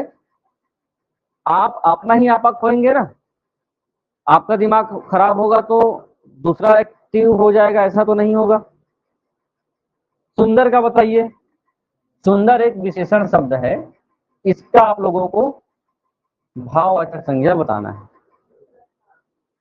क्या होगा, सुंदरता। सुंदरता भी होता है, लेकिन प्रश्न में अगर सौंदर्य आता है तो उसी को लेना है। सौंदर्य होता है, सुंदरता भी होता है, ठीक।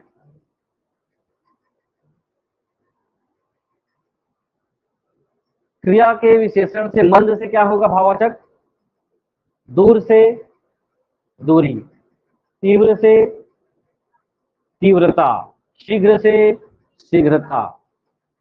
ये ध्यान रखने वाली बात है। समीप से सामीप्य, समीपता भी होगा। वो यही चीज, आप जो भी शब्द बनाएंगे उसमें क्या होना चाहिए, किसी अवस्था दशा का भाव होना चाहिए। आप शब्द कुछ भी बना सकते हो, आपको समझ नहीं आ रहा है, लेकिन ये क्या है, सामीप्य होने का भाव, करीब होने का भाव है, ठीक है। ये किसका भाव है, आपके पास होने का भाव है ना। बैग रखे हैं आप, है ना, आपके समीप्य है, आपके समीप है, और इतने समीप है कि आप छोड़ना नहीं चाहते हैं। देख लीजिए, शाबाश से शाबाशी, वाह वाह से वाहवाही होना, एक भाव है।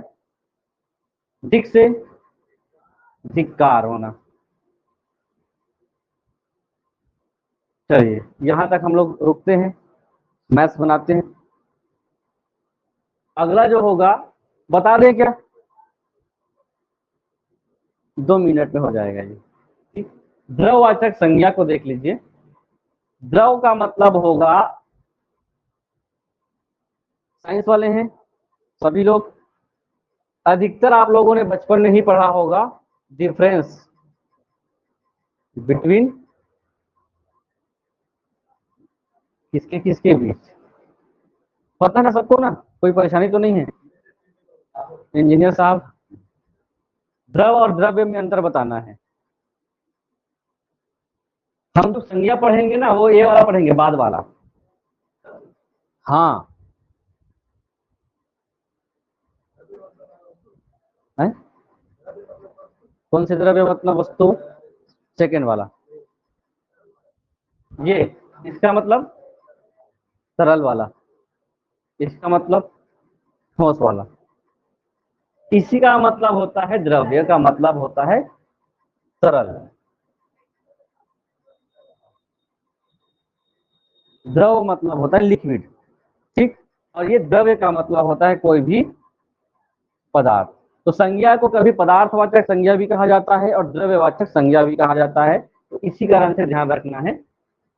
अब इसकी खास विशेषता ये है, जो शब्द किसी भी धातु, है ना, द्रववाचक में किसी भी धातु को दिखाता हो या पदार्थ को दिखाता हो, उसे हम क्या बोलेंगे, द्रववाचक संज्ञा कहेंगे। खासकर ये ध्यान रखेंगे, द्रववाचक संज्ञा में नामकरण दिया गया ऐसे जितने भी चीजें हैं जो वस्तु हैं, पदार्थ हैं, और जो अपने अवस्था में क्या करते हैं, परिवर्तन करते हैं, ठीक, उसको भी हमने किसमें शामिल किया, धातु, धातु के हिसाब से द्रववाचक या पदार्थवाचक संज्ञा में। उसके साथ साथ जो लिक्विड भी हैं उसको भी हमने किसमें शामिल किया है, द्रववाचक में शामिल किया। हालांकि अंतर के हिसाब से केमिस्ट्री की बात अलग है। तो यहाँ पर देखिए, अगर कोयला शब्द बोल दिया गया, कोयला क्या है, एक पदार्थ है, ठोस है कि द्रव है कि गैस है, ठोस पदार्थ। पानी क्या है, द्रव है, पानी क्या है, द्रव है। तेल भी क्या है, द्रव है। घी भी लोहा भी क्या है, पदार्थ ही है। दाल क्या है, नहीं, द्रववाचक संज्ञा है, वस्तु है ना। दाल हो गया, चावल हो गया, सब्जी हो गया, नो, सब्जी एक प्रकार का जातिवाचक संज्ञा है, उसमें भिंडी जो है व्यक्तिवाचक संज्ञा है। ठीक, तो दाल एक प्रकार का क्या है, हम द्रव का बोध कराते हैं, इसीलिए थोड़ा सा पहचानना होगा कैसे कैसे होता है इसको। यहाँ पे लिखा हुआ है मेरे पास सोने के आभूषण है, तो जो सोना हो गया एक मेटल है, धातु है। घी, 1 किलो घी, तो घी क्या है, द्रव्य है अर्थात द्रववाचक है। चावल और हीरे के आभूषण में हीरा, आभूषण क्या है अपने आप में, जातिवाचक, ठीक है। और उस आभूषण में नेकलेस क्या है,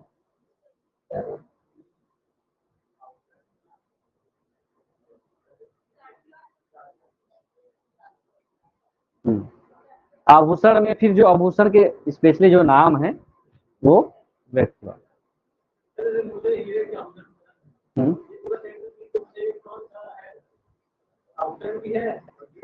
नहीं, उसमें कौन सा व्यक्तिवाचक है कौन सा जातिवाचक है ये पूछा जाएगा, तो आपको पहचानना पड़ेगा।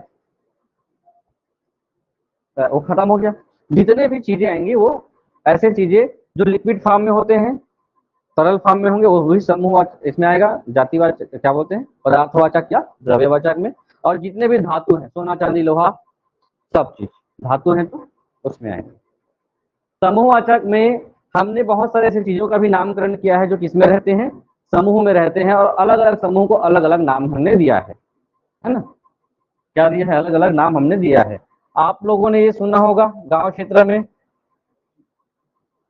सुने हैं, सुने हैं वर्दी, सुने हैं वर्दी, तो शहर वाले तो कैसे सुन रहे। वर्दी किसके समूह को कहा जाता है, जब किसी एक स्थान पर बहुत सारे एक ही जाति के एक ही व्यक्तिवाचक संज्ञा का एक सेट बना हो, तो उसके लिए एक नया नाम दे दिया जाता है, वो भाव क्या कहलाएगा, समूहवाचक संज्ञा कहलाएगी। तो जानवरों का एक एक साथ समूह क्या कहलाता है, वर्दी शब्द नाम दे दिया गया। लोग एक साथ इकट्ठा है तो क्या कहा जाता है, भीड़। झुंड, समूह, परिवार, परिवार किसका समूह कहलाता है, परिवार में एक माता पिता बेटे नाती सबका एक क्या है, समूह बनता है, उसको एक अलग नाम दे दिया गया, क्या नाम दे दिया गया, फैमिली। क्लास, कक्षा, एक साथ पढ़ने वाले को साहू एक क्या है, जाति है, लेकिन वो उस प्रकार से जाति नहीं है जो संज्ञा के हिसाब से रखता है, ठीक है। ये आप लोग संज्ञा को समझ पा रहे हैं कि नहीं, हमने सबका नाम रखा है ना, नाम रखने के लिए हमने कई सारे कैटेगरीज बांटे हैं, सेट किया गया है, उसमें जब लोगों के समूह का हम लोग बात करें उसको फिर से नए नाम से जाना जाता है, वो चीज यहाँ पे समझना है। जब किसी बच्चों को एक साथ बैठाया जाता है, उनको पढ़ाया जाता है, तो हमने उनका एक नया नाम दे दिया, क्या नाम दे दिया, क्लास या कक्षा। तो एक कक्षा एक ऐसा शब्द है जब किसी एक कमरे में एक ही साथ पढ़ने वाले बच्चे बैठेंगे तभी हम उसको क्या बोलेंगे, कक्षा कहेंगे। सेना, सेना किसको कहते हैं, बहुत सारे व्यक्ति जो किसी एक ही काम को करते हैं एक ही जगह पर रह करके, इसको हम लोग क्या नाम दे दिए हैं, सेना। पुलिस, इसलिए इसको भी हम लोग क्या कहते हैं, समूह। तो इसका एग्जाम्पल बताएंगे पहले लाइन से, भारतीय सेना में, यहाँ पर भीड़, यहाँ पर परिवार, यहाँ पर आप लोग बताइए, इंसान झुंड में रहता है कि जानवर झुंड में रहता है, ठीक, आप लोगों का झुंड नहीं हो सकता, आप लोग किस में रहेंगे, समूह में रहेंगे, या तो किसका हिस्सा कहलाएंगे, जानवर लोग भीड़ नहीं करते, भीड़ कौन करते हैं, व्यक्तियों का समूह भीड़ कहलाएगा। अगर आपको बोल दिया गया है तो ये क्या होगा? एक ऐसा स्थान जहां पर लोग इकट्ठा होते हैं और कोई भाषण देता हो, उसके लिए एक नया नाम दे दिया गया है सभा। तो ये क्या है? एक लोगों के हिसाब से ही एक सभा का सेमिनार शब्द है ना। तो जहां पर भी कई लोग एक साथ इकट्ठा होते हैं और उसको एक नए नाम से जाना जाता हो, उसको हम लोग समूहवाचक संज्ञा कहेंगे।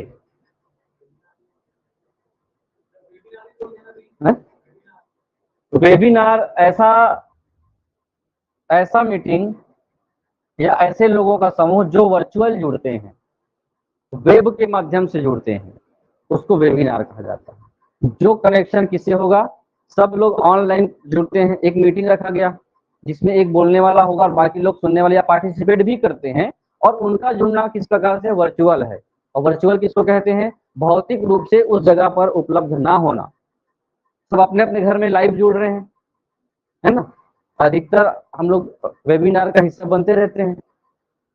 बोला जाता है, एक मैसेज आता है, सभी शिक्षक 3 बजे एक वेबिनार होने वाला है SCERT से, सब लोग इस लिंक से जुड़ करके वेबिनार में शामिल होंगे। तो सब लोग अपने उस लिंक को टच करके, वहां 5-6 लोग बैठे रहते हैं, सभी लोग क्या करते हैं? बताते रहते हैं, सभी लोग सुन। किसी का कोई प्रश्न है क्या? तो फिर माइक ऑन करके बताना है।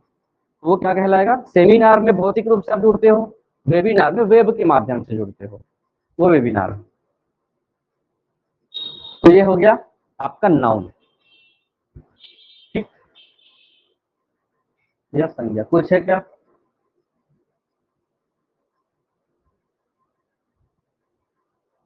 इसको हम लोग कल देखेंगे, ये बहुत काम का चीज है, इससे ही प्रश्न बन रहा है। तो कि अब फिर हो जाएगा समय, नया कॉन्सेप्ट है। अब देखिए, एक ही नियम देख लीजिए, आप कंफ्यूज हो जाएंगे। फिर यहाँ पर देखिए, 2 लोगों के नाम लिखे हैं, सीता और लक्ष्मी लिखे हुए हैं। तो अब तक आपने पढ़ा, सीता किसी का नाम है तो क्या हो गया? वो व्यक्तिवाचक। लक्ष्मी भी किसी का नाम है, वो क्या हो गया? व्यक्तिवाचक। ठीक, व्यक्तिवाचक समझ लिए। लेकिन आपको ऐसा क्वेश्चन दिया गया था व्यापम में, और पूछा गया था कि लक्ष्मी किस प्रकार की संज्ञा है। अब आप फंस गए, फिर बोलोगे मेरे को नियम बनाए नहीं थे सर। तो अब आपका यहाँ पे पढ़ाई शुरू होगा संज्ञा के मामले में, जो एडिशनल आज तक नहीं पढ़े आप लोग। यहाँ पर जो बात है, जब कोई व्यक्तिवाचक संज्ञा क्या होता है, 2 बार रिपीट हो, लेकिन जो सेकेंड बार रिपीट हो या फर्स्ट बार रिपीट हो, वो किसी अन्य उद्देश्य के हिसाब से। घर की लक्ष्मी होना मतलब एक अर्थ निकल रहा है ना, नया अर्थ निकल रहा है, भाव ही बोलेंगे। घर की लक्ष्मी ये ऐसा जाति है जो हर घर में हो सकती है। बहू को कहा जाता है घर की लक्ष्मी है। गुण, घर की लक्ष्मी का एक प्रकार का एक मान के चलिए सेट बना हुआ है, और एक बहू ही है या महिलाओं के लिए ही बोला जाएगा जो घर में अच्छे से अच्छे वातावरण गुण विशेषता के हिसाब से रह रहे हो, वही है। उसी को घर की लक्ष्मी कहा जाता है ना। और गुण विशेषता अगर नहीं है इसके जैसे, तो घर की कुछ भी बोल सकते हैं। तो लक्ष्मी जो शब्द है यहां से नहीं होता, यहाँ घर की लक्ष्मी से आपको कनेक्ट करना है। कालिदास, कालिदास एक व्यक्ति का नाम है, लेकिन उसको कहा जाता है भारत का शेक्सपियर। इसलिए कहा जाता है क्योंकि ये विदेश में साहित्य को बहुत आगे ले गए थे, इंग्लिश लिटरेचर को। वैसे ही साहित्य को भारत ने उसको बढ़ाने का काम कौन किया? कालिदास। तो हालांकि दोनों अपने आप में पहली बार में ये व्यक्तिवाचक हैं, लेकिन जब उनको कोई उपाधि दे दिया जाता है, अलग से नामकरण कर दिया जाता है, तो ये पूरा सेट कहाँ चला जाता है? जातिवाचक में चला जाता है। ठीक, अगले कई नियम है, फिर देख। यहाँ पे डब्बा बनाया हूं ना, घर की लक्ष्मी और भारत का शेक्सपियर, उपाधि है ये। और उपाधि अर्थात दुनिया में ऐसे जितने लोग होंगे जो साहित्य में अपना योगदान दे रहे होंगे, क्योंकि एक ऐसा व्यक्ति है जैसे समुद्रगुप्त को भारत का नेपोलियन कहा जाता है। तो नेपोलियन अपने आप में ऐसा काम किया था पहले कि आज तक उसके जैसे कोई काम करेगा तो उसको नेपोलियन ही कहा जाएगा, है ना। तो जितने लोग हैं घर को अच्छे से रखने वाली बहुएं होंगी, उसी को ही घर की लक्ष्मी कहा जाएगा। तो सीता क्या है, अच्छी बहू होगी, तो घर की लक्ष्मी है। चलिए बेलन देखते हैं, इसको अब थोड़ा सा साइड करते हैं। 15 20 25 मिनट आधे घंटे मैथ्स बनाएंगे।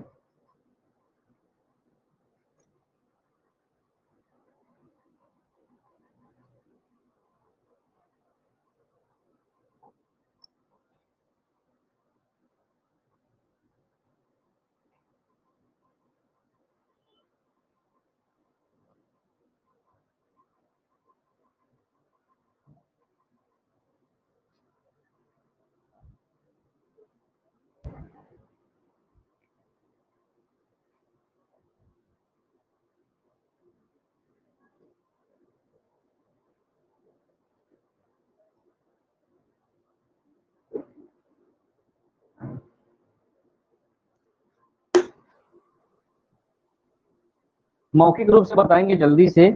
बेलन का आयतन का सूत्र क्या था, पाई आर स्क्वायर एच। अगर उसको आप शब्दों में बताना चाहें तो बताएं। किसी भी बेलन के नीचे आधार होता है, जिसको हम लोग वृत्त का क्या कहते हैं, क्षेत्रफल कहते हैं। तो वृत्त के क्षेत्रफल और ऊंचाई को हम लोग एक साथ गुणा करते हैं तो किसका सूत्र बन जाता है, बेलन के आयतन का। वैसे ही बेलन का वक्र पृष्ठ सूत्र को किस रूप में बताना है, शब्द में बताना है। किसके आधार की परिधि, वृत्त, जिसमें नीचे क्या बना होता है, वृत्त। वृत्त कौन सा कॉन्सेप्ट है, 2D कॉन्सेप्ट है। और उसी में ऊंचाई को जोड़ दे तो 3D बन जाता है। और तीनों का या दोनों का योग आपको क्या दिखाता है, संपूर्ण पृष्ठ में क्या करते हैं, ऊपर के हिस्से को और नीचे के हिस्से को दोनों को जोड़ते हैं और उसके साथ ऊंचाई को भी 2 बार रखते हैं, तो क्या बन जाता है। चलिए उसका सूत्र है पाई आर, 2 पाई आर और ब्रैकेट में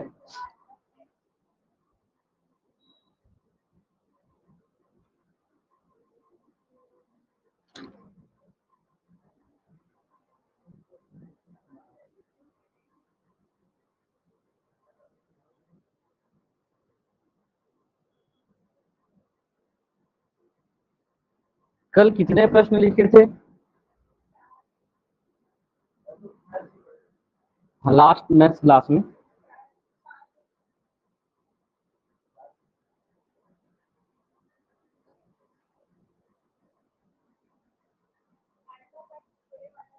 हाँ उसी मैथ में। चलिए एक क्वेश्चन है, ब्रेन वॉश कर लीजिए इसमें। लंब वृत्तीय बेलन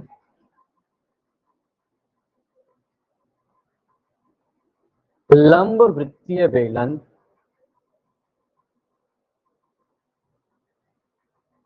के आधार की त्रिज्या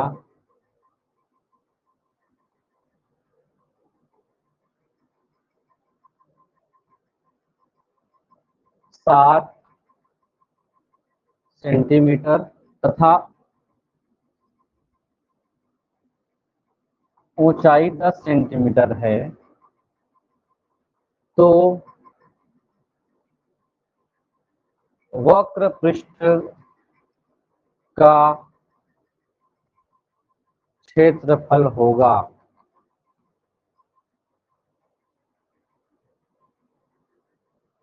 एक यहीं से सिंपल शुरू करते हैं, फिर आपको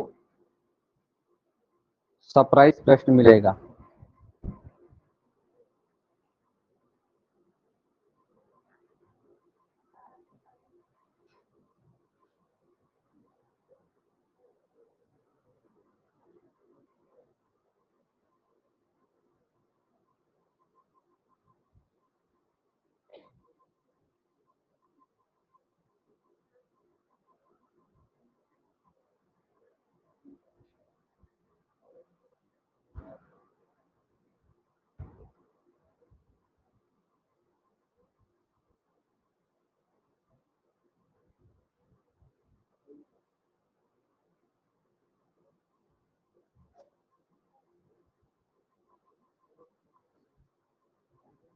आया।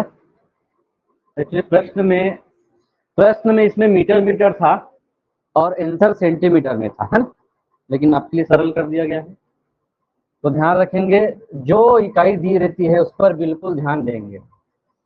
h बराबर कितना है, ऊंचाई बराबर 10 और त्रिज्या अर्थात r बराबर हो गया 7 सेंटीमीटर, ये 10 सेंटीमीटर। हमको क्या निकालना है, वक्र पृष्ठ। बेलन का इमेज बनाए थे क्या, जरूरत नहीं थी इसमें, आप लोगों को तो कॉन्सेप्ट हो ही गया है।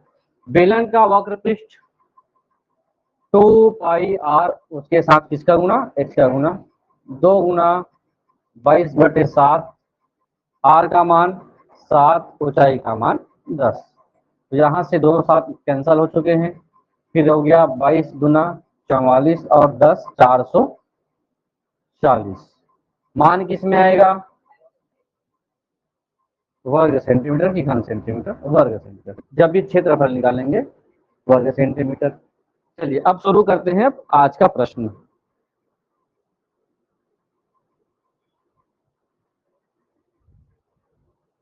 हो गया, एक बेलनाकार बर्तन की पट्टी की परिधि एक बेलनाकार बर्तन के पट्टी की परिधि 352 सेंटीमीटर है।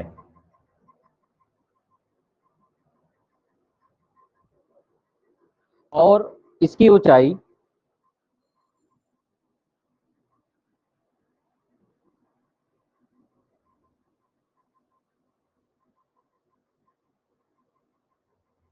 37.5 सेंटीमीटर है।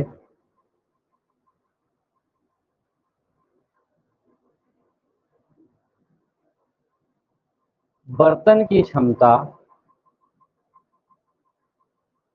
क्या होगी,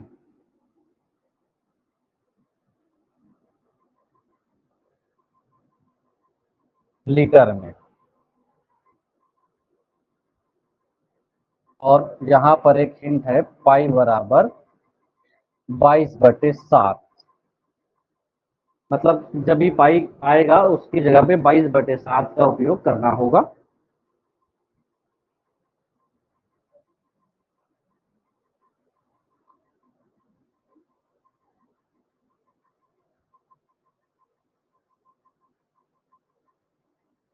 एक बेलन है, अब बेलन के बर्तन की परिधि तो यहाँ से लेकर के यहाँ तक, अर्थात जब भी इसकी परिधि बोला जाएगा, किसकी परिधि की बात की जा रही है, ये क्या है, वृत्त है, वृत्त की परिधि की बात की जा रही है। उसके बाद कहा गया है यहाँ से इसकी जो ऊंचाई है वो है 37.5, तो h बराबर हो गया 37.5। त्रिज्या का मान है क्या,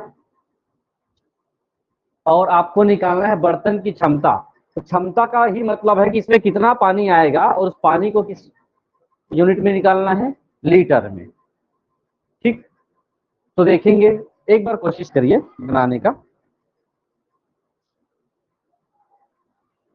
इसको समझिए, परिधि का मान दे दिया गया है और किसी भी बेलन की परिधि बस बोला जाता है, अर्थात वृत्त की परिधि ही है वो। ठीक, तो ये लिख सकते हैं, बेलन की परिधि कितना है, 352। बेलन की परिधि हो गया 2 पाई r बराबर 352। इससे आप लोगों को किसका वैल्यू पता चल जाएगा, r का, क्योंकि पाई के स्थान पर क्या रखना है, 22/7 रखना है।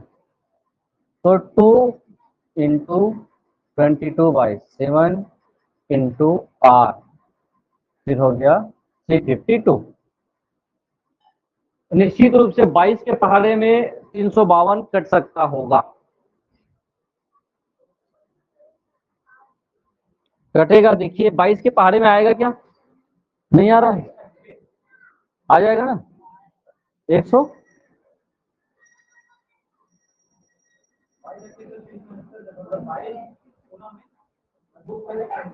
दो से पहले काट दीजिए, फिर दो को कट जाएगा। 22 से काटेंगे 176 को तो 2 से भी कट सकता है, जैसे भी काटिए। यहां से 2 से पहले काटने का प्रयास कीजिए, जैसे 2 से काट दिए तो कितना हो गया 176 हो गया। 22 ये हो गया 8 176, r बटे 7 बराबर 8, तो r बराबर 7 अट्ठे 56, r का मान आया 56। ठीक, ये भी क्लियर हो गया। अब हमको बर्तन की क्षमता निकालनी है और आपको दे दिया गया है यहाँ पे r बराबर कितना निकाले हम लोग 56 सेंटीमीटर में है ये। h का मान हमने पहले से पता कर रखा है, प्रश्न में ही ऊंचाई है 37.5। बर्तन की क्षमता अर्थात बर्तन का आयतन है ना, तो आयतन का मान हो जाएगा, आयतन का मान होगा पाई r का वर्ग h, यही है पाई r का वर्ग h। किसका है हो गया बर्तन का आयतन। तो 22/7 रखेंगे यहाँ पे। 56 कितने बार है 2 बार, 56 गुना 56 रखेंगे और h का मान हो गया 37.5। इसको आप हल करें, उत्तर आएगा आपके सेंटीमीटर में।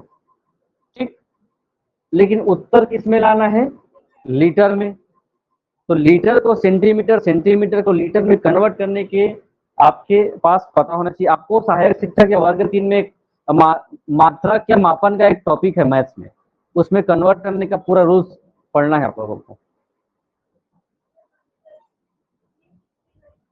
हाँ, जो उत्तर आएगा वो आ जाएगा।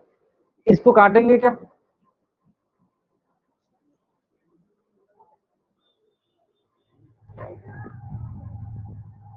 ये हो गया 7 7 अट्ठे 56। अब बच गए हैं पूरा, इसको क्या कर दीजिए आप गुणा कर दीजिए, कोशिश कर लीजिए जैसा भी गुणा होता है 22 को 8 से कर लीजिए, उसके बाद 56 से कर लीजिए, 37.5 से कर लीजिए। बड़ा प्रश्न हो गया, ये कम होना था आपके लिए तो आपके लिए आसान हो जाता है ना।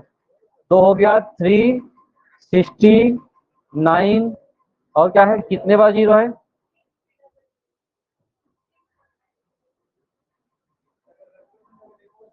1 2 000 है, डबल जीरो है। आप लोग करके बताएं जल्दी जल्दी। ये क्या हो गया सेंटीमीटर घन मान है। यहां तक अगर आंसर रहता तो आपके हिसाब से उत्तर बन गया है, लेकिन आपको किस में बदलना होगा लीटर में। तो लीटर और मिलीलीटर तो समझते ही होंगे, 1 लीटर में कितना मिलीलीटर होता है 1000। अगर उसको सेंटीमीटर में कन्वर्ट करें तो एक घन, पूरे घन में ना एक घन जो सेंटीमीटर है उसको लीटर में बदलना होगा तो किससे भाग देना पड़ेगा 1000। इतने से 1000 से भाग देना पड़ेगा। तो 1 घन सेंटीमीटर बराबर 1/1000 लीटर। ये कन्वर्ट करने का एक तरीका है, 1000 से भाग दे दीजिए, क्यों ठीक है हो जाएगा। फिर तो इसको सीधा सीधा 1000 से भाग देंगे आप तो हो जाएगा 1 2 3, 3 अंक के बाद दशमलव 369.6 इसमें आएगा लीटर। थोड़ा ज्यादा बड़ा प्रश्न हो गया था।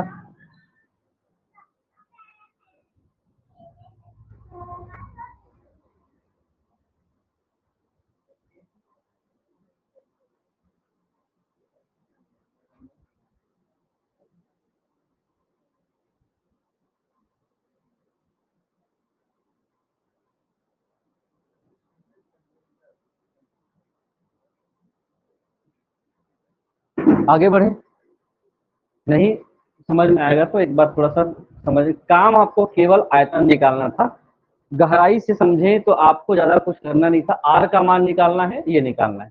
फंसेंगे कहाँ पर, ये कन्वर्ट करने के नियम आपके पास नहीं है तो परेशानी में पड़ सकते हैं। लिख लिए क्या एक प्रश्न जल्दी से देखें। युगल हो गया कंप्लीट। क्वेश्चन ये है कि आपको क्या बनाना है, कुआं खनना है, कुआं खोदना है, क्या करना है। ठीक, अब कुआं कैसे होता है, बेलनाकार होता है। प्रश्न को ध्यान से समझिएगा। वो जो आपको काम दे दिया गया है, आप सभी लोग जाना है काम करने, वहां पे मिट्टी निकालना है। आपको बता दिया गया है कि एक ही दिन में पूरा करना है उसको। कितना मिट्टी निकालना है, उसकी गहराई बता दी गई है, साइज बता दिया गया है। इस गोले के आकार से आपको क्या करना है, कुआं बनाना है। ठीक, इमेजिन करिए कुआं को आप लोग सामान्य प्लेन जगह पे एक क्या करेंगे, ऐसा गोलाकार का क्या बनाएंगे, कुआं बनाएंगे। अभी हम प्रश्न को लिखते हैं। तो कुआं बनाने के लिए आपको क्या करना पड़ेगा, कि आपको कितना पैसा लगेगा, ये सभी प्रश्न के हिसाब से समझना होगा। कितना रुपए में बना लोगे आप लोग, चलो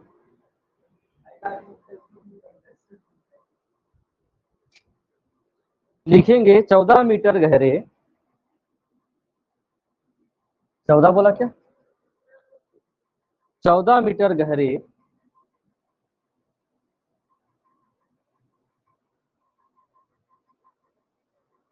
और 3 मीटर व्यास वाले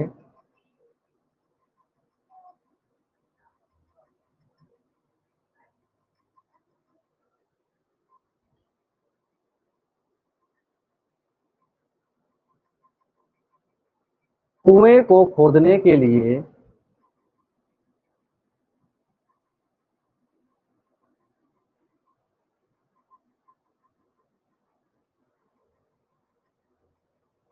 कितना खर्च आएगा, जबकि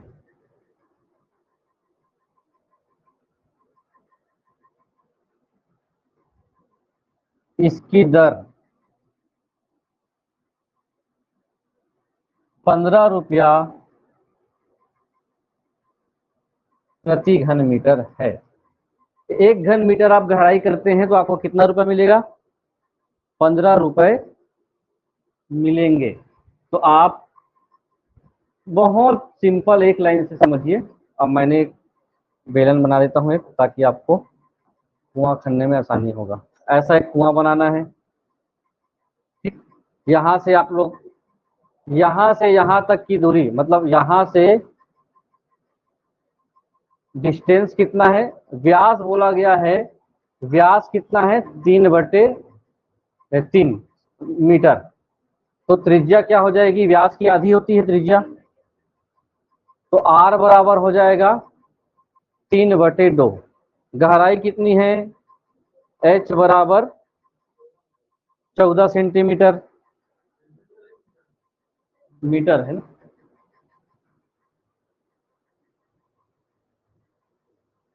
अब देखते जाइए बस। आपने क्या किया, एक प्लेन जगह से ऐसे गोलाकार कुआं करने का प्रयास किया, और ये जितना गहरा है, अर्थात यहाँ से जितनी मिट्टी निकाले हो उतना ही गहराई का कुआं बना होगा। अब ये क्या बन चुका है, एक बेलन आकार का जमीन बन गया है। यहाँ से यहाँ तक की दूरी आपने 14 मीटर की गहराई तक कुआं बनाया, और उसका पूरा का पूरा व्यास जो है 3 मीटर है। तो हमने त्रिज्या को समझा। त्रिज्या किसको कहते हैं, किसी भी व्यास का आधा हमको क्या कहलाता है, त्रिज्या। दिया है कुएं का व्यास कितना है, 3 मीटर।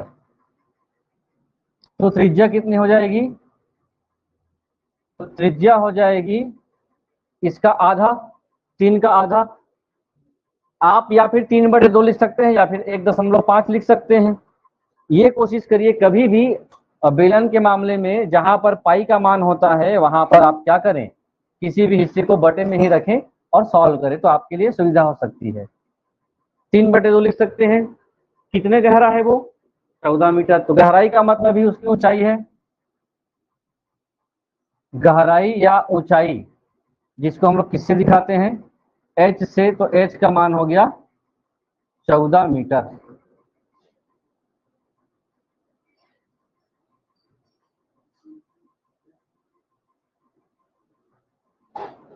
अब क्या कर सकते हैं, ये कुएं का जो आकार है वही हमारे लिए बेलन का आयतन है, ठीक है। तो कुएं का आकार बराबर बेलन का आयतन।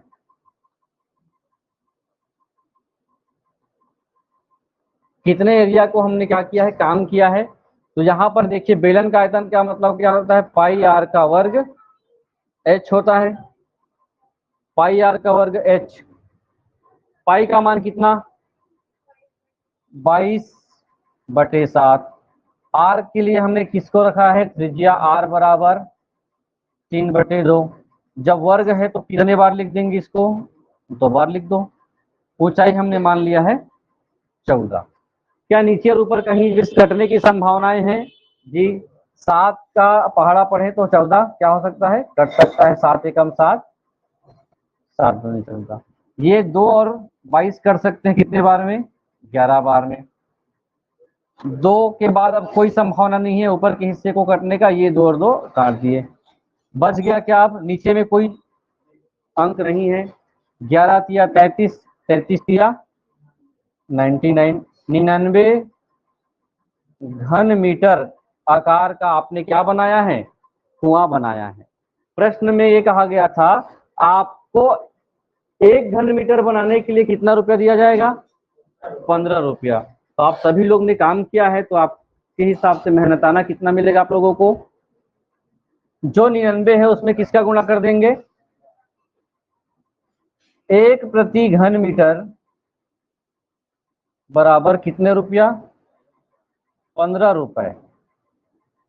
तो 99 घन मीटर बराबर 99 के साथ किसका गुणा, 15 रुपए का गुणा।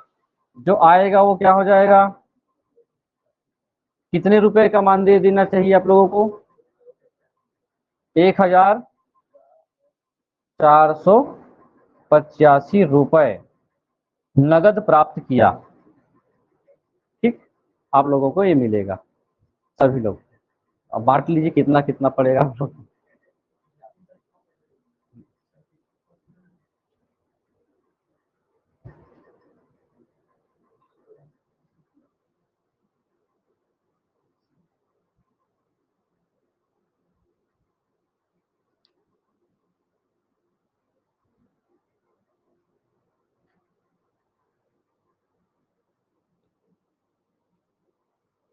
ये बहुत ज्यादा कठिन प्रश्न आ गए तो, लेकिन अभी तक जितने मैं आप लोगों को प्रश्न कराया हूँ सीटी टेट और शिक्षक भर्ती में इजी प्रश्न ही आए हुए हैं बेलन के। मैं पढ़ देता हूँ आप लोगों को ताकि आप समझ सके। एक आया है टीएटी 2022 में, बेलन का व्यास 28 है, सुनेंगे, और ऊंचाई 10 है, निकालना है आयतन।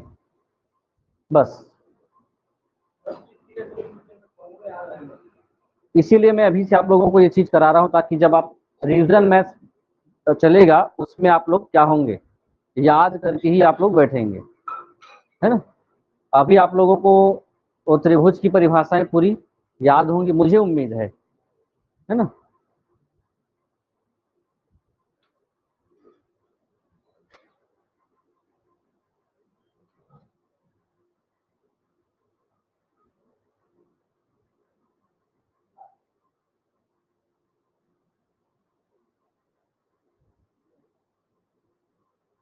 चलिए एक प्रश्न है, किसी बेलन की त्रिज्या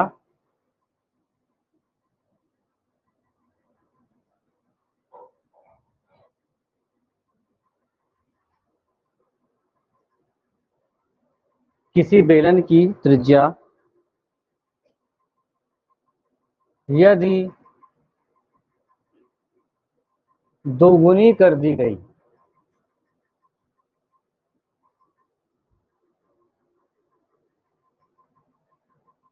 दोगुनी कर दी गई हो तो उसकी ऊंचाई में क्या परिवर्तन होगा।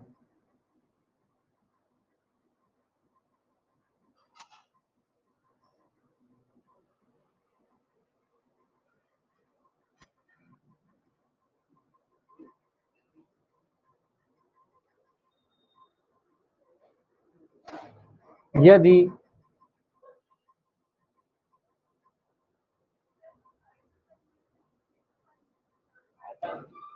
यदि उसका आयतन, कंप्लीट कर लेता हूं, यदि उसका आयतन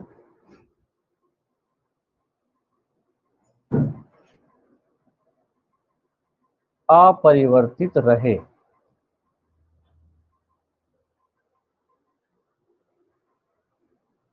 लॉजिकल प्रश्न है। अब प्रश्नों को समझिएगा क्या कहना चाह रहा है।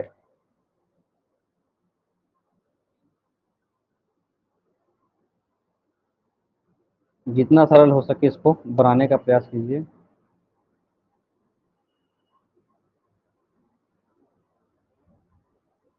किसी का मान नहीं दिया है इसमें तो, बेलन कितना, त्रिज्या कितनी है, ऊंचाई कितनी है, तो आपको सबको मानना पड़ेगा, है ना। तो इसमें दो कंडीशन होते हैं, एक तो मूल बेलन हो गया, उसमें और बढ़ा वाला बेलन हो जाएगा।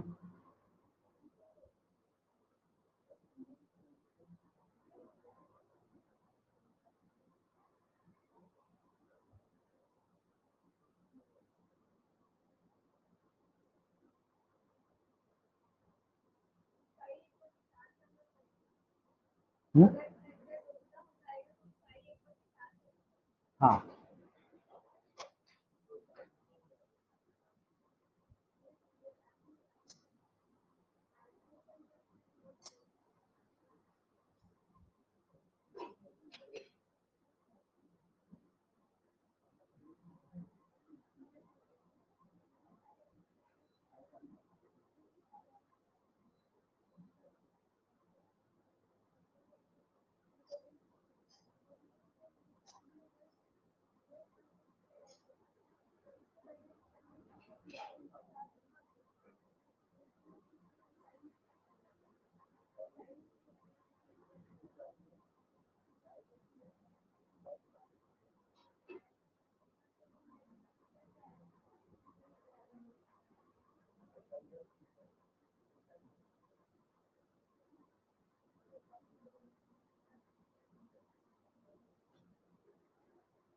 देख लीजिए,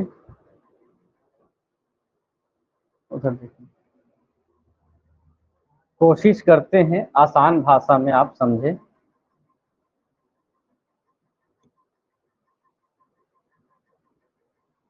एक बेलन की बात की जा रही है, एक हर बेलन की क्या होती है, एक ऊंचाई होती है और एक त्रिज्या होती है, ठीक।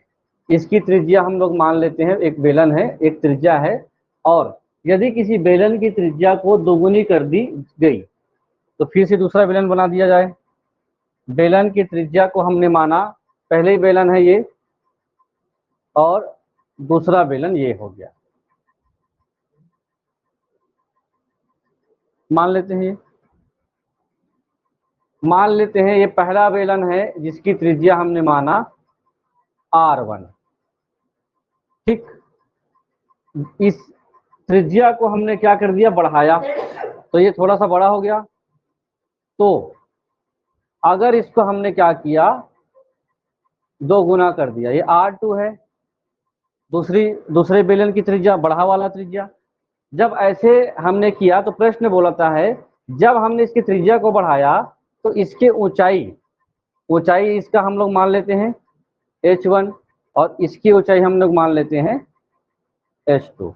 तो प्रश्न है, अगर हमने त्रिज्या को बढ़ाया, बड़ा किया, तो इसके ऊंचाई में कुछ चेंजेस होगा क्या। और प्रश्न ये कहता है कि इसमें जितना पानी आता होगा, एक टंकी है, उतना ही पानी इसमें आ रहा है,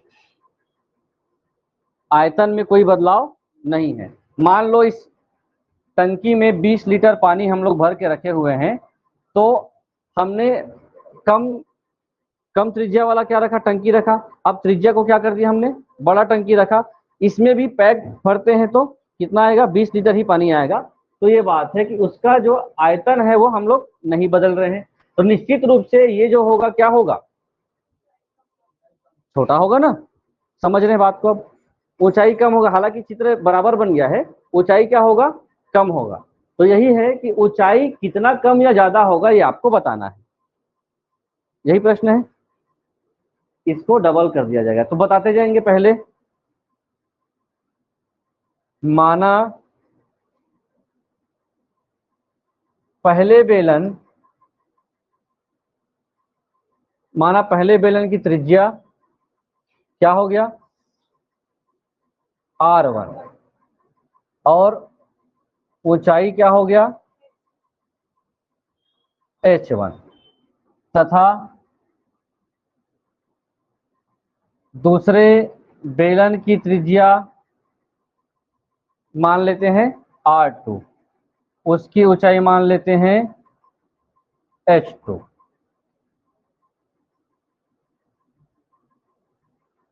प्रश्न के हिसाब से क्या कहा गया है, यदि बेलन की त्रिज्या दोगुनी कर दी जाए, तो दोगुनी कर दी कैसे जाएगी, अगर हम लोग पहले बेलन को बढ़ा करके क्या कर दें, इसका डबल कर दें, ऐसा लिख सकते हैं। पहले बेलन की त्रिज्या से डबल दूसरे बेलन की त्रिज्या है, तो ये भाग छोटा है तो उसको क्या डबल कर दिए, तो 2R1। ये क्लियर समझ आ रहा है कि नहीं, ये R1 ऐसा हम लोग कर देते हैं, यही तो है ना, R1 है, तो अगर इसको हम लोग ये लिखें R1 और R2 डबल है R1 का, तो 2R1 लिख सकते हैं कि नहीं लिख सकते इसको, ठीक है ना। ये चीज बस समझ जाइए कि हमने क्या किया है यहाँ पे। तो क्या होगा, अब ये आपने क्वेश्चन के हिसाब से सेट करके रख दिया। अब दो प्रकार के बेलन है, इसको मैं हटा करके वो कर दूं, छोटा कर दूं तो चलेगा क्या, समझिए। इसी में दो बेलन बन चुके हैं, छोटा त्रिज्या वाला, डबल त्रिज्या वाला। आयतन क्या लिखेंगे, बेलन का आयतन बराबर बेलन का आयतन, बेलन का आयतन बराबर परिवर्तित बेलन का आयतन, क्योंकि बदल क्या नहीं रहा है, उसमें जितना पानी है उतना ही इसमें भी पानी है, ये मान के चलिए, तो कोई चेंजेस नहीं आ रहा है। सूत्र क्या होता है, पाई R का वर्ग H, तो ये R1 के लिए हो गया, तो H1 हो जाएगा, ठीक। तो पाई R का वर्ग H2, नहीं R2 लिखा हूं, अभी मैंने सूत्र लिखा है अभी, है ना, दोनों का सूत्र हो गया। जगह नहीं है, इधर देखेंगे फिर। पहली चीज देखिए, बराबर बराबर में हमने एक काम कर दिया, पाई पाई को हटा दिया, आपके लिए सस्ता हो गया। यहाँ पर जो R1 है, R1 का वर्ग और H1 बराबर हो गया, हमने R2 के लिए क्या लिखा है, 2R1, क्या लिखा है, 2R1 लिखा है, तो इसका वर्ग हो गया और H2 हो गया, ठीक। लाइन टू लाइन जा रहे हैं, कोई परेशानी होगी पूछ लेना। R1 का वर्ग H1 बराबर 2 का वर्ग कितना हो गया, 4। R1 को क्या लिख सकते हैं, R1 का H2, ठीक है। आपको फिर से दो चीजें सिमिलर दिख गई, एक तो क्या दिख गया, R1 का वर्ग, R1 का वर्ग, ये क्या हो गया आपस में, ये फिर से कैसे सेम कलर हो गया, कट गए। कटने के बाद बचा क्या, H1, अर्थात पहले बेलन की ऊंचाई, जो किसके बराबर है, H2,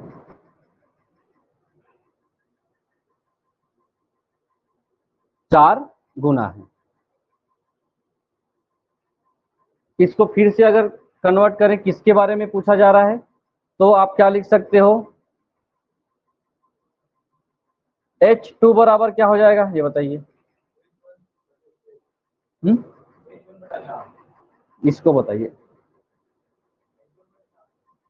H1/4, यही निकाले थे, 1/4 हिस्सा, ठीक।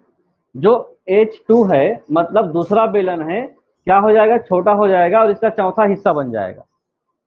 क्लियर है, नहीं समझ में आएगा, परेशान होने की आवश्यकता नहीं है आप लोगों को।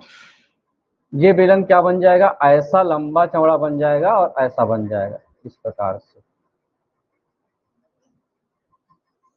ठीक।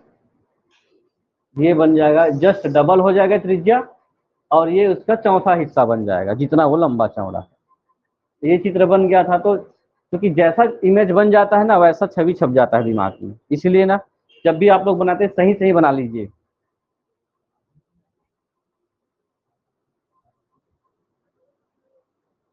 अरे ऑप्शन में परसेंटेज में उत्तर आया है, यहां तक नहीं है। ऑप्शन ऑप्शन आया है कितना प्रतिशत, ऑप्शन है 50%, 25%, 75% और 30%। तो क्या हो जाएगा ये, किसी का भी एक चौथाई हिस्सा कितना प्रतिशत कहलाता है, 25% कहलाता है। तो 25% क्या हो जाएगा, चेंज हो जाएगा। ठीक, एक चौथाई 25%।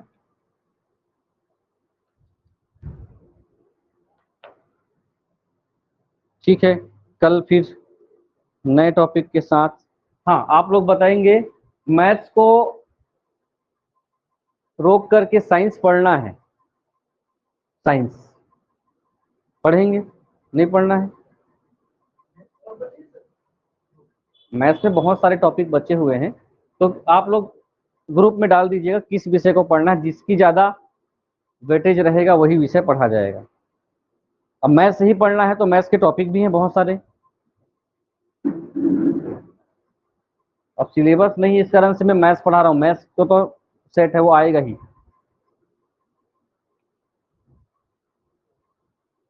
चलिए मिलते हैं फिर कल, एक आध टॉपिक जो वनडे एक दिन में हो जाए।